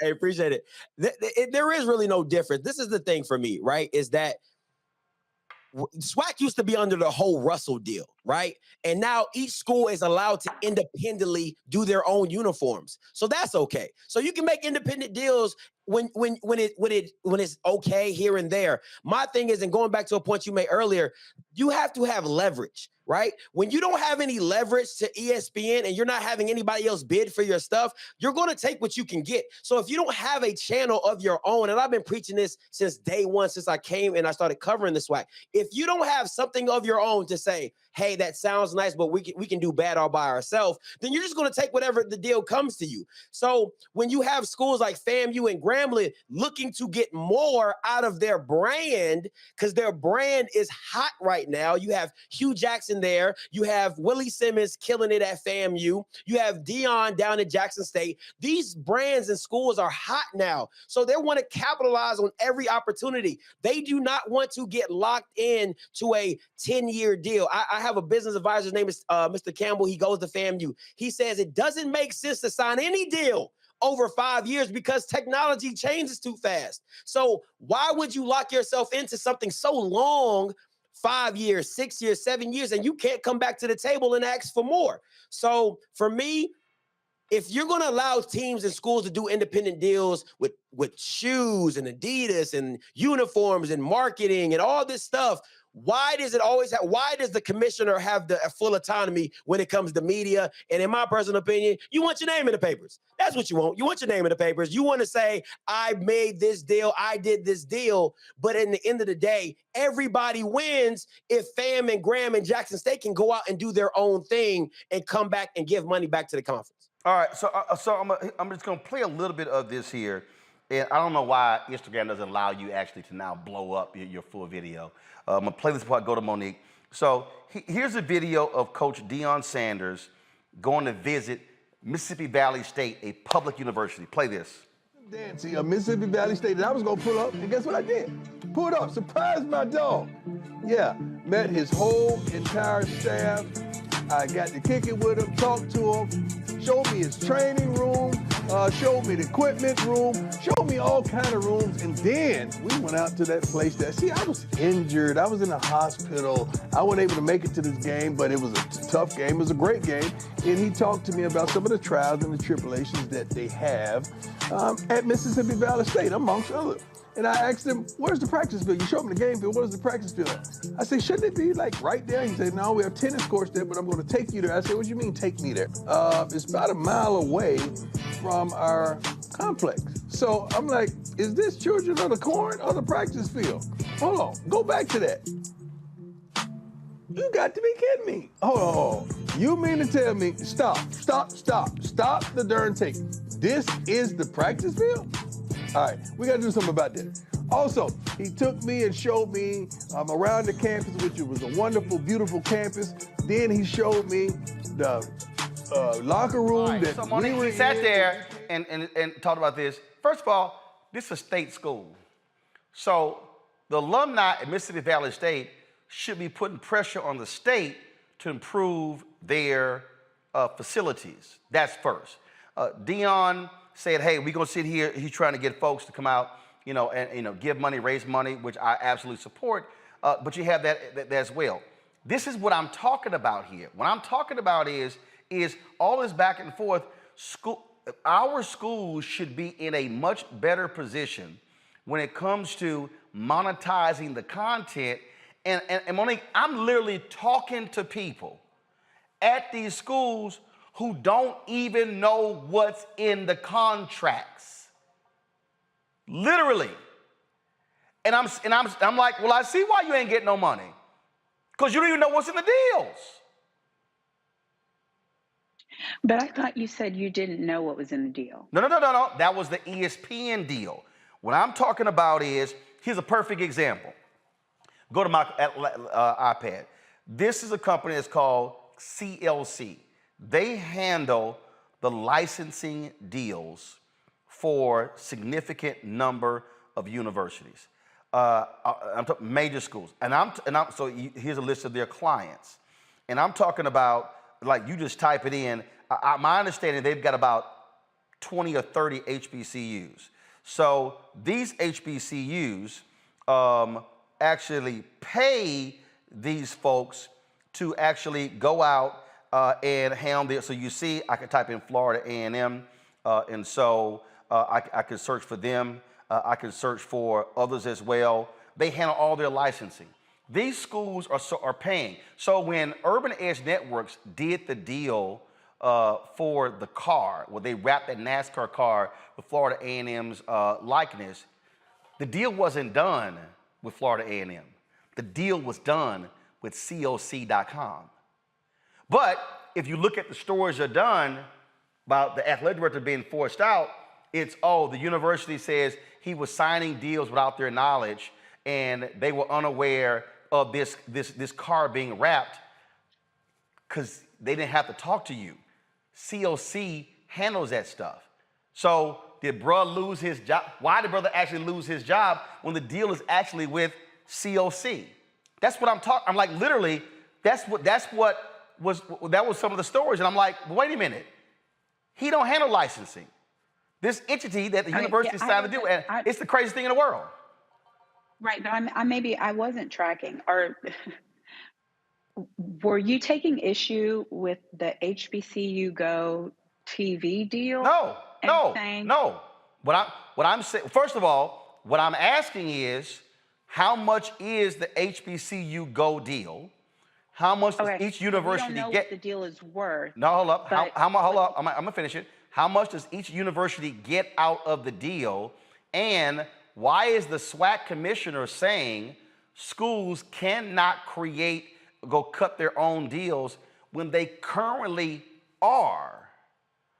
But why all of a sudden, when it's Grambling in their channel with this black-owned media company, they can't? It's totally confusing. And Scotty has called other schools. I've reached out, and no one has actually seen the deal. And these are state institutions. Right. So it's like, well, I mean, no one meaning maybe their lawyers have seen it, and they're saying to their people, none of your business. Well, first of all, I don't know nothing. First of all, as a state institution, you can't say none of your business because it's public information.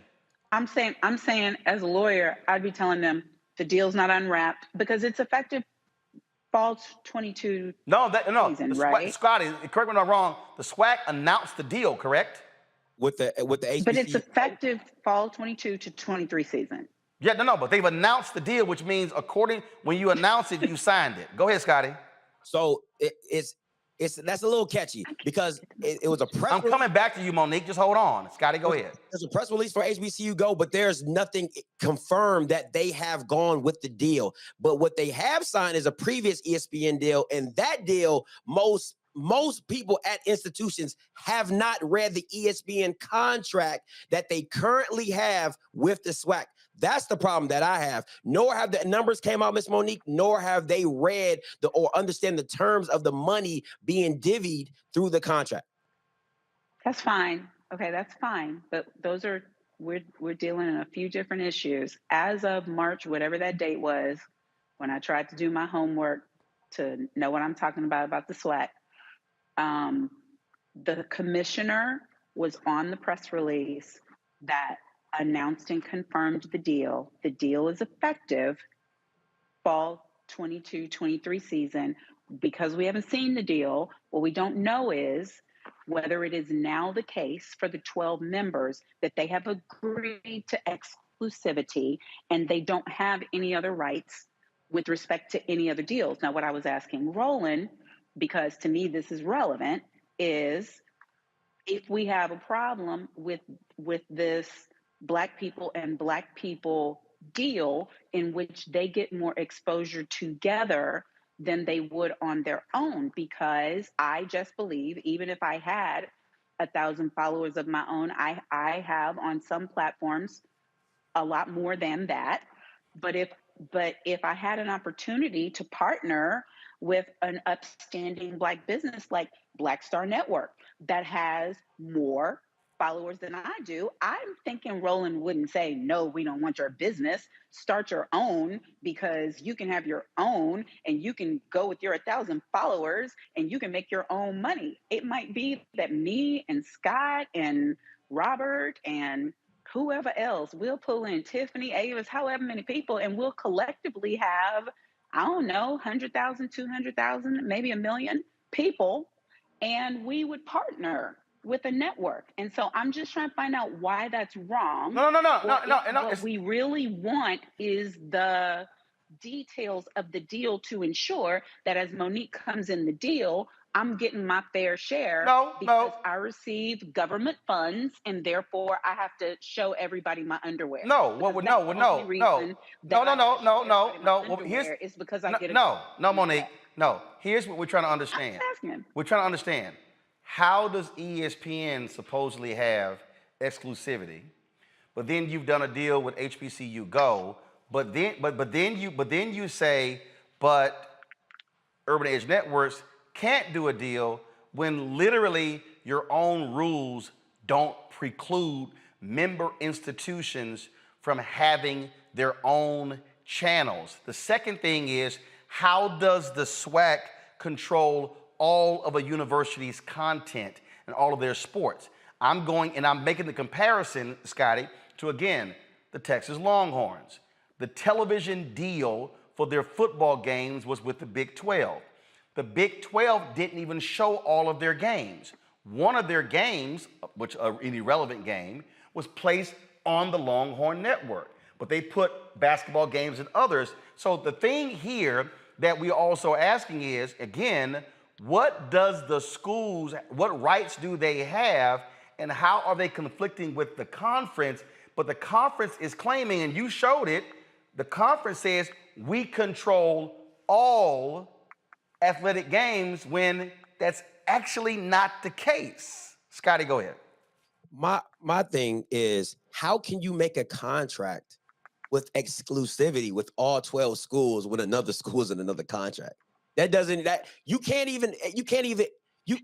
contract can't even go through because you're promising something that you can't bargain on because you haven't talked to Grambling to even see what Urban Edge won't sponsor. So you can't have all exclusivity or all secondary rights because you haven't even talked to Grambling to say, hey, this is the games we want to have. And then how is HBCU Go ain't national? Like, who over here talking about some, let's go on HBCU? HBCU Go and Urban Edge Network are literally in the same boat. Nobody was checking for HBCU Go. Nobody's checking for Urban Edge Network. So the mere fact that one is even placed more other, that has nothing to do with anything. To me, it goes back to saying, how can a commissioner say, I'm doing this deal because I want to deal with HBCU Go, when Grambling saying, no, we don't want that deal because we want to go with Urban Edge Network. And then also, Miss Monique, is this: if you've already been pushed around by your conference in another deal, you're like, I'm not getting nothing from this deal. Why would I think you're going to do me a better deal when it comes back around the second time? You got me once. I'm good. You're not getting me again. So Grambling says, I'm going to take it in my own hands and I'm going to do something that I feel is beneficial for us. Now, what I'm laying out here, Robert, and especially, and look, I guarantee you, lawyers will be involved in the Florida A&M situation. Even that's still confusing. Why did the athletic director leave? And then we're hearing, he signed the deal and we weren't aware. But there's a signed contract with the university president's signature on it. So they were kind of aware of the deal. And in fact, if the deal they signed said that Peak Sports, they've got our digital rights, which means that Peak Sports can go out and sign a deal with anybody they want to for digital rights. Peak Sports also, by the way, is not a black-owned company. Just want to let y'all know that. So it's like, wait a minute. So Peak Sports has a signed deal. Scotty, go ahead and pull it up. With the university president, general counsel, athletic director, but now he couldn't actually do it. I mean, you see it right here, y'all. This is the deal with Peak Sports. Signed January 14, 2021. You see right here, Peak Sports. You see the president. You see the athletic director. You see the VP for Finance Administration. These are all their signatures on the deal between FAMU and Peak Sports, which means that HBCU, Urban Edge Networks, didn't have to go to FAMU to get that car wrapped with Florida A&M because of Peak Sports or collegiate licensing. And I'm gonna go back. Y'all, collegiate licensing is with them. I'm gonna show you in a second, just hold on. I'm just gonna show you, and again, y'all, this is just for me. Here's the deal.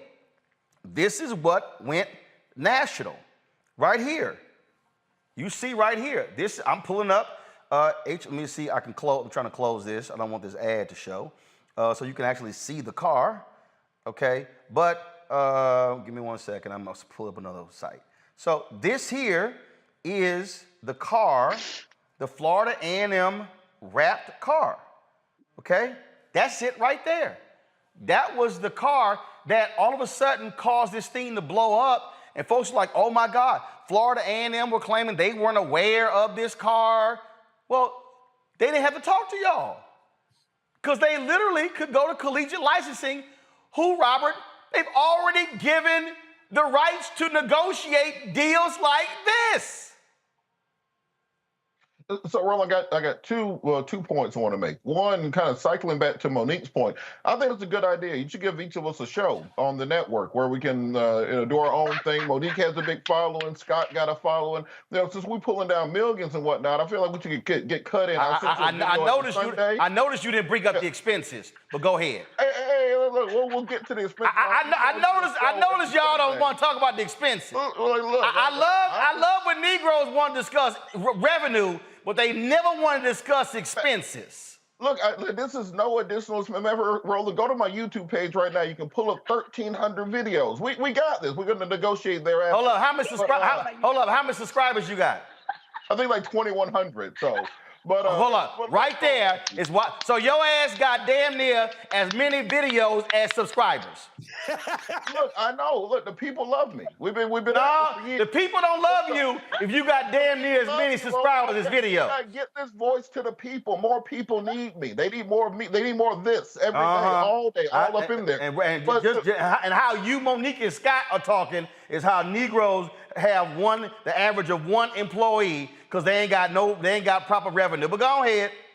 My other question is, how, under your plan, how would this affect the smaller schools? Because it's one thing for FAMU or for Southern, some of the larger schools, but what about the small schools? It's not. Conference? How would it affect them? Again, this is what we are using the examples of the other conferences, and Scott will speak to this, and that is the television rights deals that other conferences sign are conference deals. Okay? So that's the conference deal. But the universities can do their own thing. Texas A&M can create its own digital network and derive revenue from its own digital network that ain't got nothing to do with the SEC. It is allowed. It is happening. What's happening at Jackson State right now with Dion, y'all didn't see the new locker room at Jackson State? That ain't SWAC money. Whoa. That's Dion going out, bringing in sponsors, bringing in revenue. Great. Jackson State ain't sharing that money with Arkansas Pine Bluff or with Southern or Texas Southern University or Grambling or Bethune-Cookman or Florida A&M and the rest of them. And so you as a listen, okay, here's a perfect example. Scotty, pull that quote back up from the SWAC conference. Since you want, I'm gonna show you what I'm talking about. SWAC conference games cannot be streamed or broadcast on a national basis outside of the conference agreements. Okay, answer this. Well, how has Southern and Grambling negotiated their own TV deal since the 70s for the Bayou Classic? The Bayou Classic. What does the conference agreement say? That's how. We're lawyers. No. So I'm going to be responsible and say, I have wait. Again, I'm reading this. Go back to the quote, pull it up. It says, all conference games are restricted and can only be negotiated by the conference office. I know. Which means they give their okay. No, Monique. Not they give their okay. That the says only be negotiated. That's not given okay. That statement. That's what negotiated means. No. That statement means that the SWAC negotiates the TV deal. That means when they negotiated the Bayou Classic or whatever they did, that the SWAC said, boom, because they got their take. And they were good with it. No, that's not what that says. It has to be approved by, that is, Robert, help me. And you can beg for Robert's help all you can beg for Robert's help all you want to, but I'm not begging for his help. I'm just looking for a cosign thinking that the male energy would assist. No, it ain't got, I'm telling you what the money shows. And say it again, Robert? I think Monique's correct on this one. But here's the deal, SWAC bylaws. All SWAC bylaws say it is, y'all negotiate y'all stuff, we get 60, y'all keep 60, we get 40. But there seems to be an issue with the FAMU Grambling channels, which what they did. They're doing the exact same thing. And so this is where the money that they're not getting a part of. Huh? We see exactly, it's too much money they're not getting a part of. Who is they? They don't like the deal. For whatever reason, who is they? They don't like the deal. No, who is they? They don't like the deal. What deal? I'm saying that the SWAC is saying we get to give our imprimatur. We get to say okay or not okay. Actually, they don't. They do not. That's what I'm trying to explain to you. They are saying that they get to give their okay. They are saying that there is nothing outside of the agreements and that they have to negotiate it. Now, if I'm show me in their bylaws where they have to give the okay. I'm responsible. I would love for somebody to show me some damn bylaws right now. Well, Google it. I'd be more informed as I'm guessing about this. Well, Google it. I am saying, listen, I've used my phone till I had to turn it into a light. I've researched like I'm a freaking first-year law clerk tonight. Well, to keep up with this you ain't researched deep enough. Because the bottom line is this here. The bylaws do not. The bylaws don't give them the right. If I'm in charge of negotiating your multi-million-dollar years that you're having with Roland Martin Unfiltered and the Black Star Network, then other than giving a show to Robert and to Scott and to me, I would just stamp it and say, your discretion, you do whatever it is you see best. But that would still be me being in charge of the negotiating. But you ain't negotiating nothing. Spirit. Okay. You ain't negotiating that. Hold on, Monique. See, you can't go from giving okay to I'm negotiating. Hell, giving okay ain't negotiating. Negotiating is you sitting your ass down, hammering the deal out. You sitting here, that's negotiating. Just simply saying, hey, we good. They ain't negotiating. Hell, look, if that's what y'all call negotiating, I ain't hiring you. I am authoring somebody else to do it. No, the reason why we're trying to explain it is because clients do it with us all the time. The client is negotiating, but through Robert, through me, through Scott, through whomever. And the client did negotiate, but they named someone to do it for them. I am saying that the conference we're guessing, we're having a whole exploratory segment about this because we don't have no documents and it's making me itch. But which is part of the damn problem. And Monique, the schools don't have the documents. Rolling, real quick. Scotty, go. Hold up, Monique. Hold that point. Scotty, go ahead. Real quick. Monique, hold that point. Scotty, go ahead. I want to help Miss Monique out just a little bit. So the Florida Classic is owned by the schools. The Florida Classic between Bethune and FAMU, the conference has nothing to do with that. And those two are SWAC schools now. They're SWAC schools. The State Fair Classic is not. It cannot be televised because of the promoter who they have to deal with. They don't even show that game on television. Hold up, wait. That's Prairie View and Grambling, two SWAC schools. Go ahead. Southern Heritage Classic. The Dion trying to get out that deal because a promoter negotiated with the two schools. So you're picking and choosing what you decide that you have full autonomy on what you're negotiating. Sustained. And it has to be. Those sound like pre-existing contracts with grandfather clauses that are now being honored. That's all it sounds like. People are enforcing things that pre-existed, and I don't blame Prime. Prime is going to be Prime. No, well, first of all, okay. Sharing his money. No, he's not sharing his shine. No. See, you're making a mistake. You're making a mistake because you saying it's Prime. Prime works for Jackson State. Jackson State's a member of it. And he's bringing the money to Jackson State. Hold on. Jackson State is a member of the SWAC conference. And now. And no, not now. They've been a member for a long damn time. They ain't new. He knew. What I am saying is the agreements regarding the games that were just mentioned existed prior to those schools becoming a part of SWAC. No, you're wrong. So I think stop. Listen. No. Monique, stop. Stop. You're wrong. Florida A&M and Bethune-Cookman, they are new to the SWAC. Jackson State is not talking about them. Who are you talking about? Jackson State, Grambling, and Southern ain't new. I was talking about the contracts that were negotiated. No. You said the school. No, that's not what you said. You said I said pre-existing contracts. You said the school. You said schools. Whatever. You did say schools. I'm trying to tell you. Okay, if I said schools, I was wrong. What I meant is pre-existing contracts by the promoters. But hold up. But how is it pre-existing contracts when they were in the SWAC when the contracts were negotiated? You know what, Roland? How the hell would I know when you got me on here talking about this bullshit with no contracts? And that's the damn point we've been trying to tell you. The problem here is that we start. Monique, hello, guess what? Lightning just hit you in the head.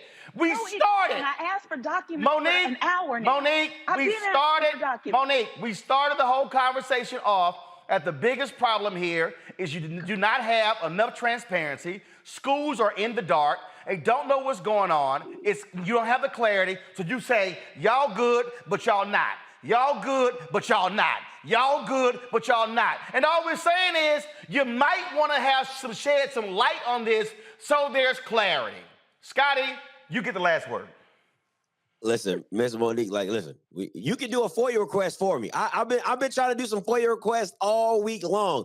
Listen, I would love to talk to you offline. I'd be happy to, Scotty. Well, Monique, fine. I'm going to send you Scotty's email because he hit Jackson State with one. They told him he wasn't specific enough in his FOIA request. And when he comes back, we could put the FOIA request on the screen. Okay, hold up. Good. Y'all can talk offline. Scotty, finish your point. Listen, my point is this.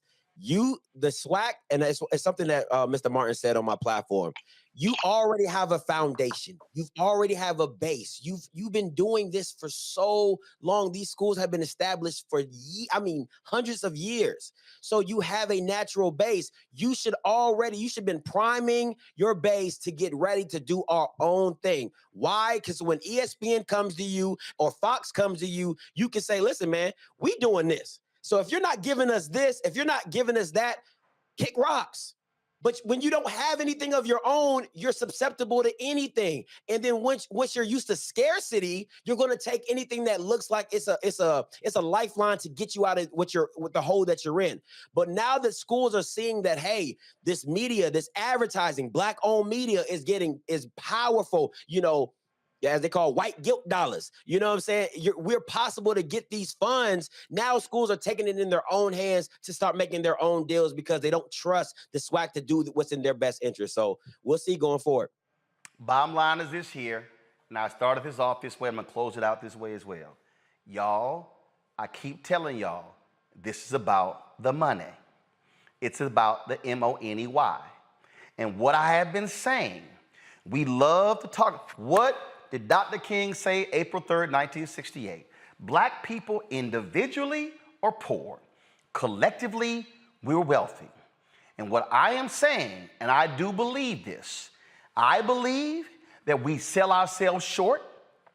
I believe that there are people who are saying, hey, our games are being streamed by ESPN. That don't mean a damn thing if you broke. That means nothing. It means so something to the athletes. No.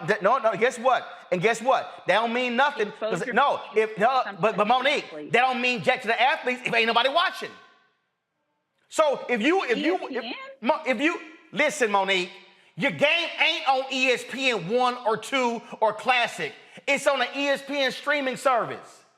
So what about the HBC you go to? And what I'm trying to tell you is, and what I'm trying to explain to you is, what at the end of the day, how much are you getting? How many are watching? What are you getting in return? The reason the SWAC teams stopped playing in the playoffs is because they were going to the NCAA FCS playoffs and losing in the first round, had to pay their cost to get there. But it took the commissioner 10 years to convince the HBCU presidents to do the Celebration Bowl. And they getting $1 million a year. And so these schools were so hyped about, man, we want to be in the playoffs when they were losing money. And he was like, yo, we ain't making no money going to the playoffs. Why are we not doing a bowl game? Dennis Thomas told me last year it took him a whole decade to convince the presidents and the ADs why we keep losing money. And all I'm simply saying here is I need black people to stop being all about white validation and, oh, we on somebody's network. It comes down, how much are you getting paid?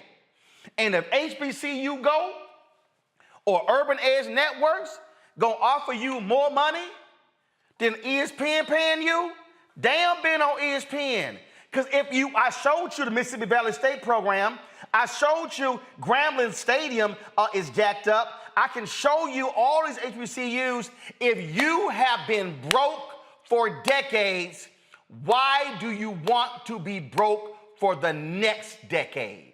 And I am arguing that these schools have value, have untapped value that they have not leaned in on because they do not have the right experts negotiating deals on their behalf, and you cannot have people negotiating deals on your behalf who don't know nothing about media rights. And that is what I'm saying. So I look forward to the SWAC coming on here, Commissioner McClellan. He was the AD at Prairie View. Know him well. Would love him to come on because just like the SWAC, it's the same for our black churches, for our black organizations, our fraternities and sororities. We should be doing far better, but unfortunately, we got the wrong folk at the negotiating table. Scotty, I appreciate it. Tell people how they can watch your show. You can find me on YouTube, Off Script, and you can catch me on. You can follow me on Instagram and Twitter, offscript_viz and offscript_TV. And real quick, shout out to my mom. I know she's watching. We're big fans, rolling. So shout out to my mom. I love you, mom. Black people gonna do their mama shout outs, and so Scotty's mama, I appreciate you watching. Thanks a bunch. All right, y'all. When we come back, y'all, I got this app had me hollering because it's meant to make you holler as well. I will unpack that when we come back. Roland Martin Unfiltered on the Black Star Network.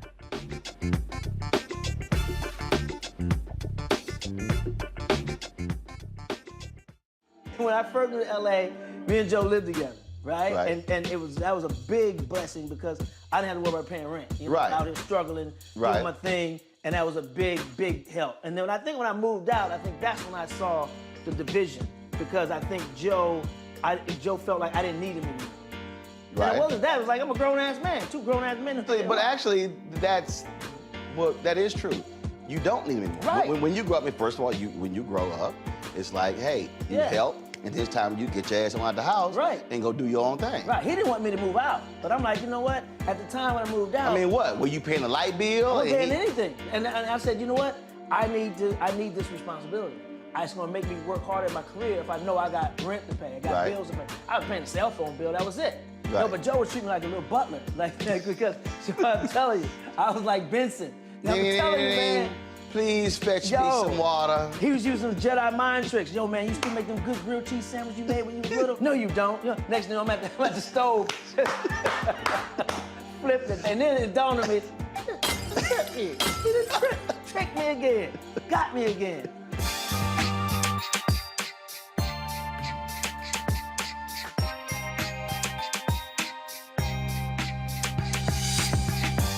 What's up, y'all? I'm Will Packer. Everybody, it's your man, Fred Hammond. Hi, my name is Brescia Webb, and you're watching Roland Martin Unfiltered. Ow. Well, I like a nice filter usually, but we can be unfiltered.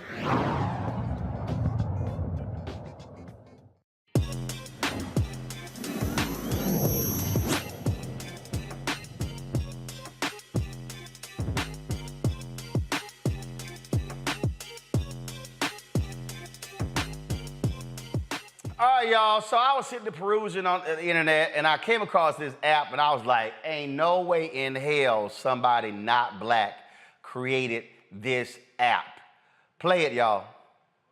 I want you to know tonight that no matter what you're dealing with, if God can get glory out of your situation, it lets you know that God can trust you at the end of the story. That's why Paul picks it back up in the 28th verse. And we know that all things, they work together for the good of them that love God and to the called according to his purpose. Is it anybody here that know that it's working?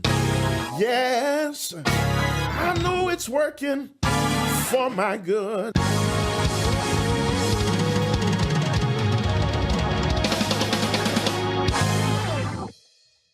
So I was like, was this like satirical? No, that thing is real. Y'all, musician Carlton Whitfield understood the assignment when he created the app Triggerz, which can put an entire orchestra at your fingertips. He joins us now from Atlanta.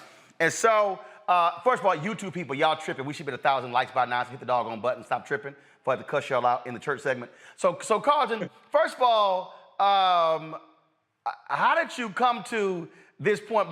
Because one, we all know when preachers start hooping, first of all, some get mad when the director missed the cue, and so some start the music too early, some are late, so you can see the hand signals where they're like, stop it, like, or looking like, come on.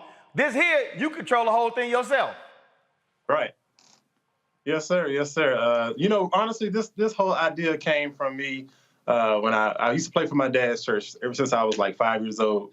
I got a little older and I moved away. And because I'm from a small town where there aren't any musicians, I actually created this for my dad. It was really just supposed to be just for him. He would call me sometimes. He'd be like, son, you know, I need tracks.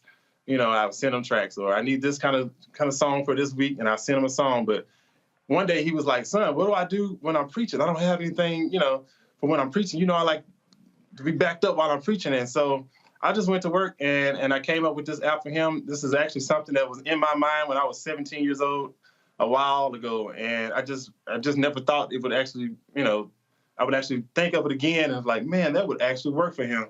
And so I created it for him. He had it, testing it on his phone. And I just kind of was just happy with that. I wasn't really worried about releasing it.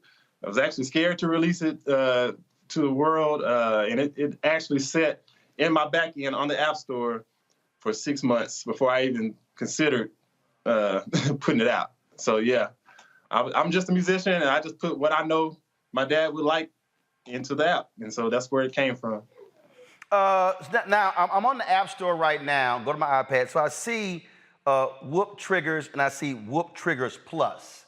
What's the difference?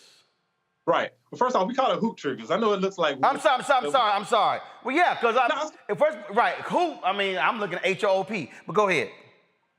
Yeah. So hoop triggers. So the hoop triggers was the first version we came out with.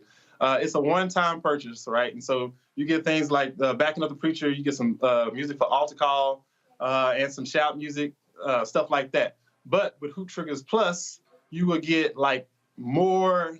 It's a subscription. It's it on goes. We add stuff to it daily. We add stuff to it weekly, monthly. It's a lot more songs, a lot more things you can use while you're preaching, and it just never ends. So we continuously add all the time.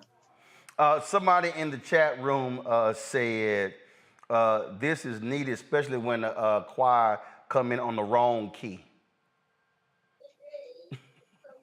Say that one more time. Somebody in the YouTube chat said this is desperately needed when the choir come in on the wrong key. You know, I have background vocals on there too, so that's probably what they're talking about. My app now has songs with background vocals, full bands, the whole nine. You can literally run a whole service from your iPad. Either the person that's preaching can do it, or sometimes, everybody's a musician now with this app. The sound person in the back is running it. I've had little kids running it for the pastor. I made it to where but it's easy. Doesn't matter who you are, how old you are, even if you have no musical knowledge, it's still possible.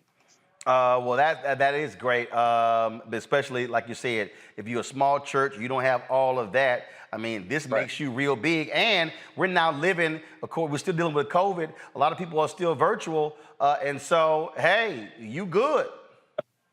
Yeah, a lot of people laughed when they first saw it. I'll never forget. I was scared to release it, and exactly what I was scared of did happen. People laughed. They talked about me. They really talked about me. But then when the pandemic hit, it seemed like things changed. People couldn't go to church. They couldn't, the bands couldn't rehearse, or they were doing everything online. And so this app really, really aided people during the pandemic. And it still does to this day. Whether you're in person or online, it doesn't matter. This app can benefit any church at any size. I've seen churches with 2 members all the way to churches with 2,000 members using this app. One church in Alabama has 3 locations, so sometimes their musicians have to leave at the end of one service to go to the next location to start the next service. And so they use this app at the first location to finish out the service. And the audience really never even knows. They never really even realize that, the musicians are gone. So that's what I'm aiming at, is just to make this sound like the real deal. Let's see, Monique, since you over there humming and stuff, you go ahead and start first, like your microphone not on, but go ahead.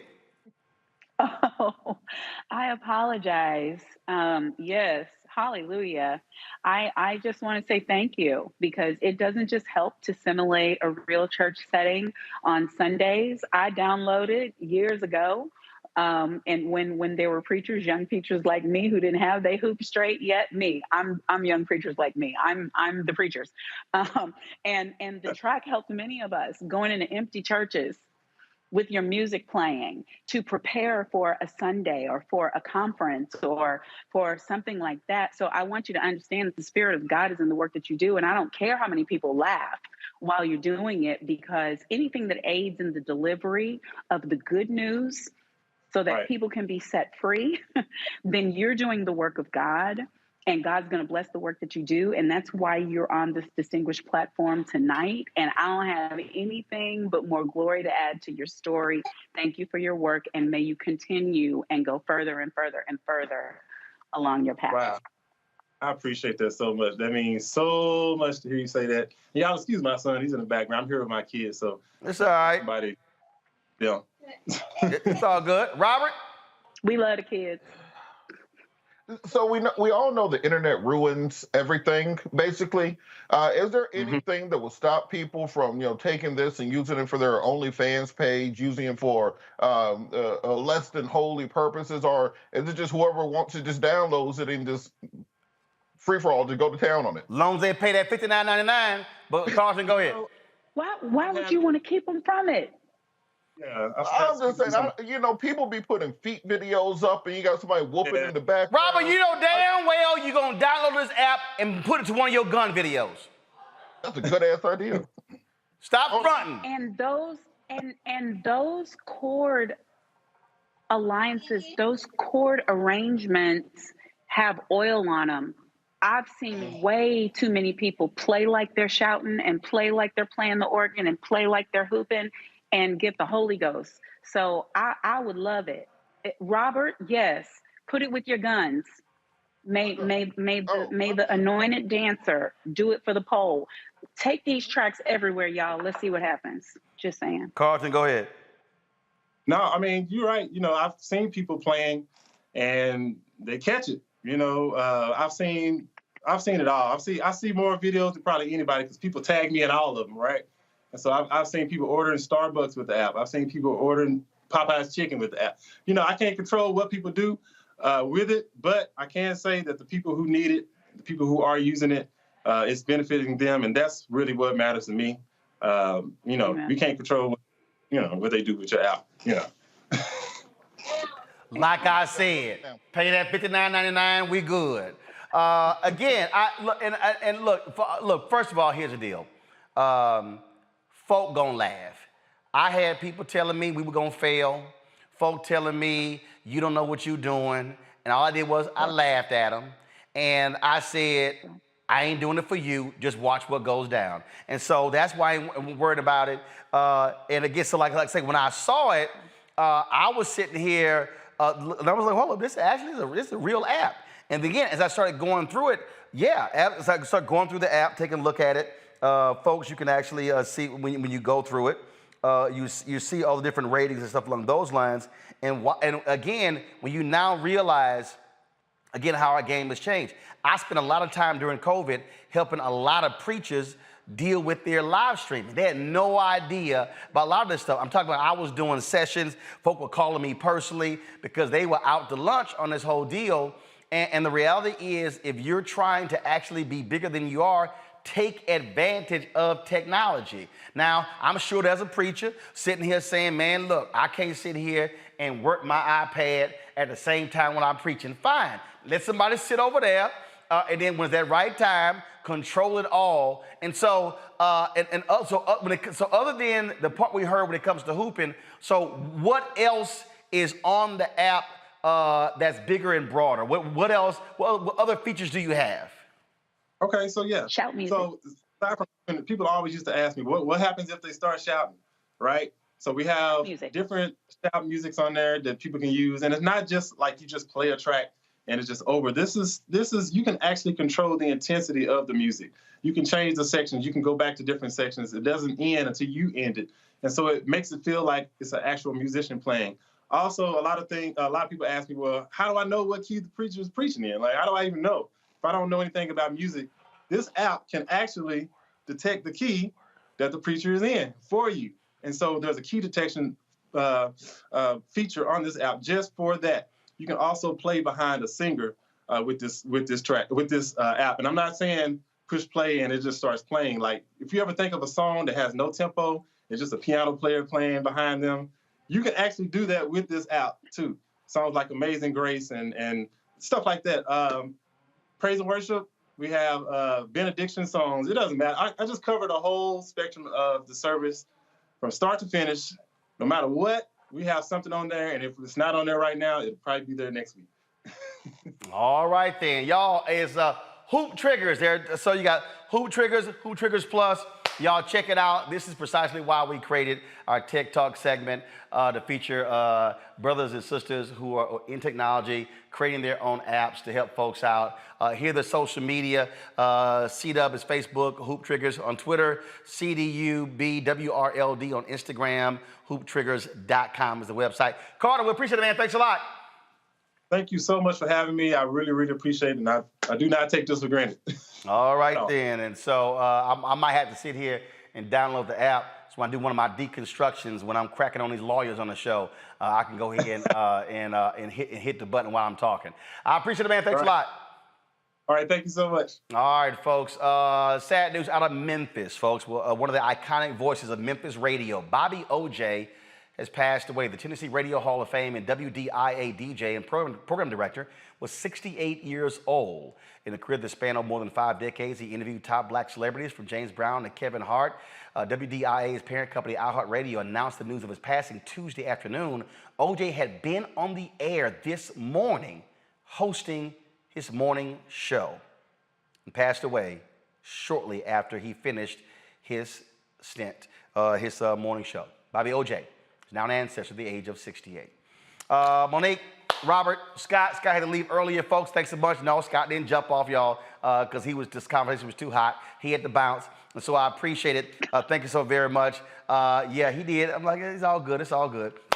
So let me thank everybody, of course, for watching the show. Come on, YouTube. Y'all get to 1,000 likes before we sign off. Don't forget, y'all, support our show. So if y'all want me to pay Robert, Monique, and Scott, trust me, revenue has to outpace expenses. That's how that thing works. And so, of course, download the Black Star Network app, Apple phone, Android phone, Apple TV, Android TV, Roku, Amazon Fire TV, Xbox One, Samsung Smart TV. And, of course, when you join the Bring the Funk fan club, allows for us to do what we do.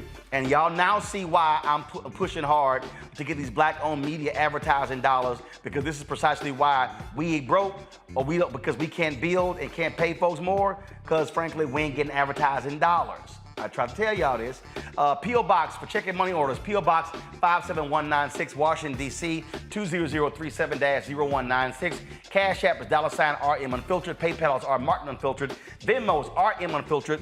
Zelle, Roland at RolandSMartin.com. Roland at RolandMartinUnfiltered.com. Folks, thanks a bunch. I will see y'all tomorrow right here. Roland Martin Unfiltered. Hi!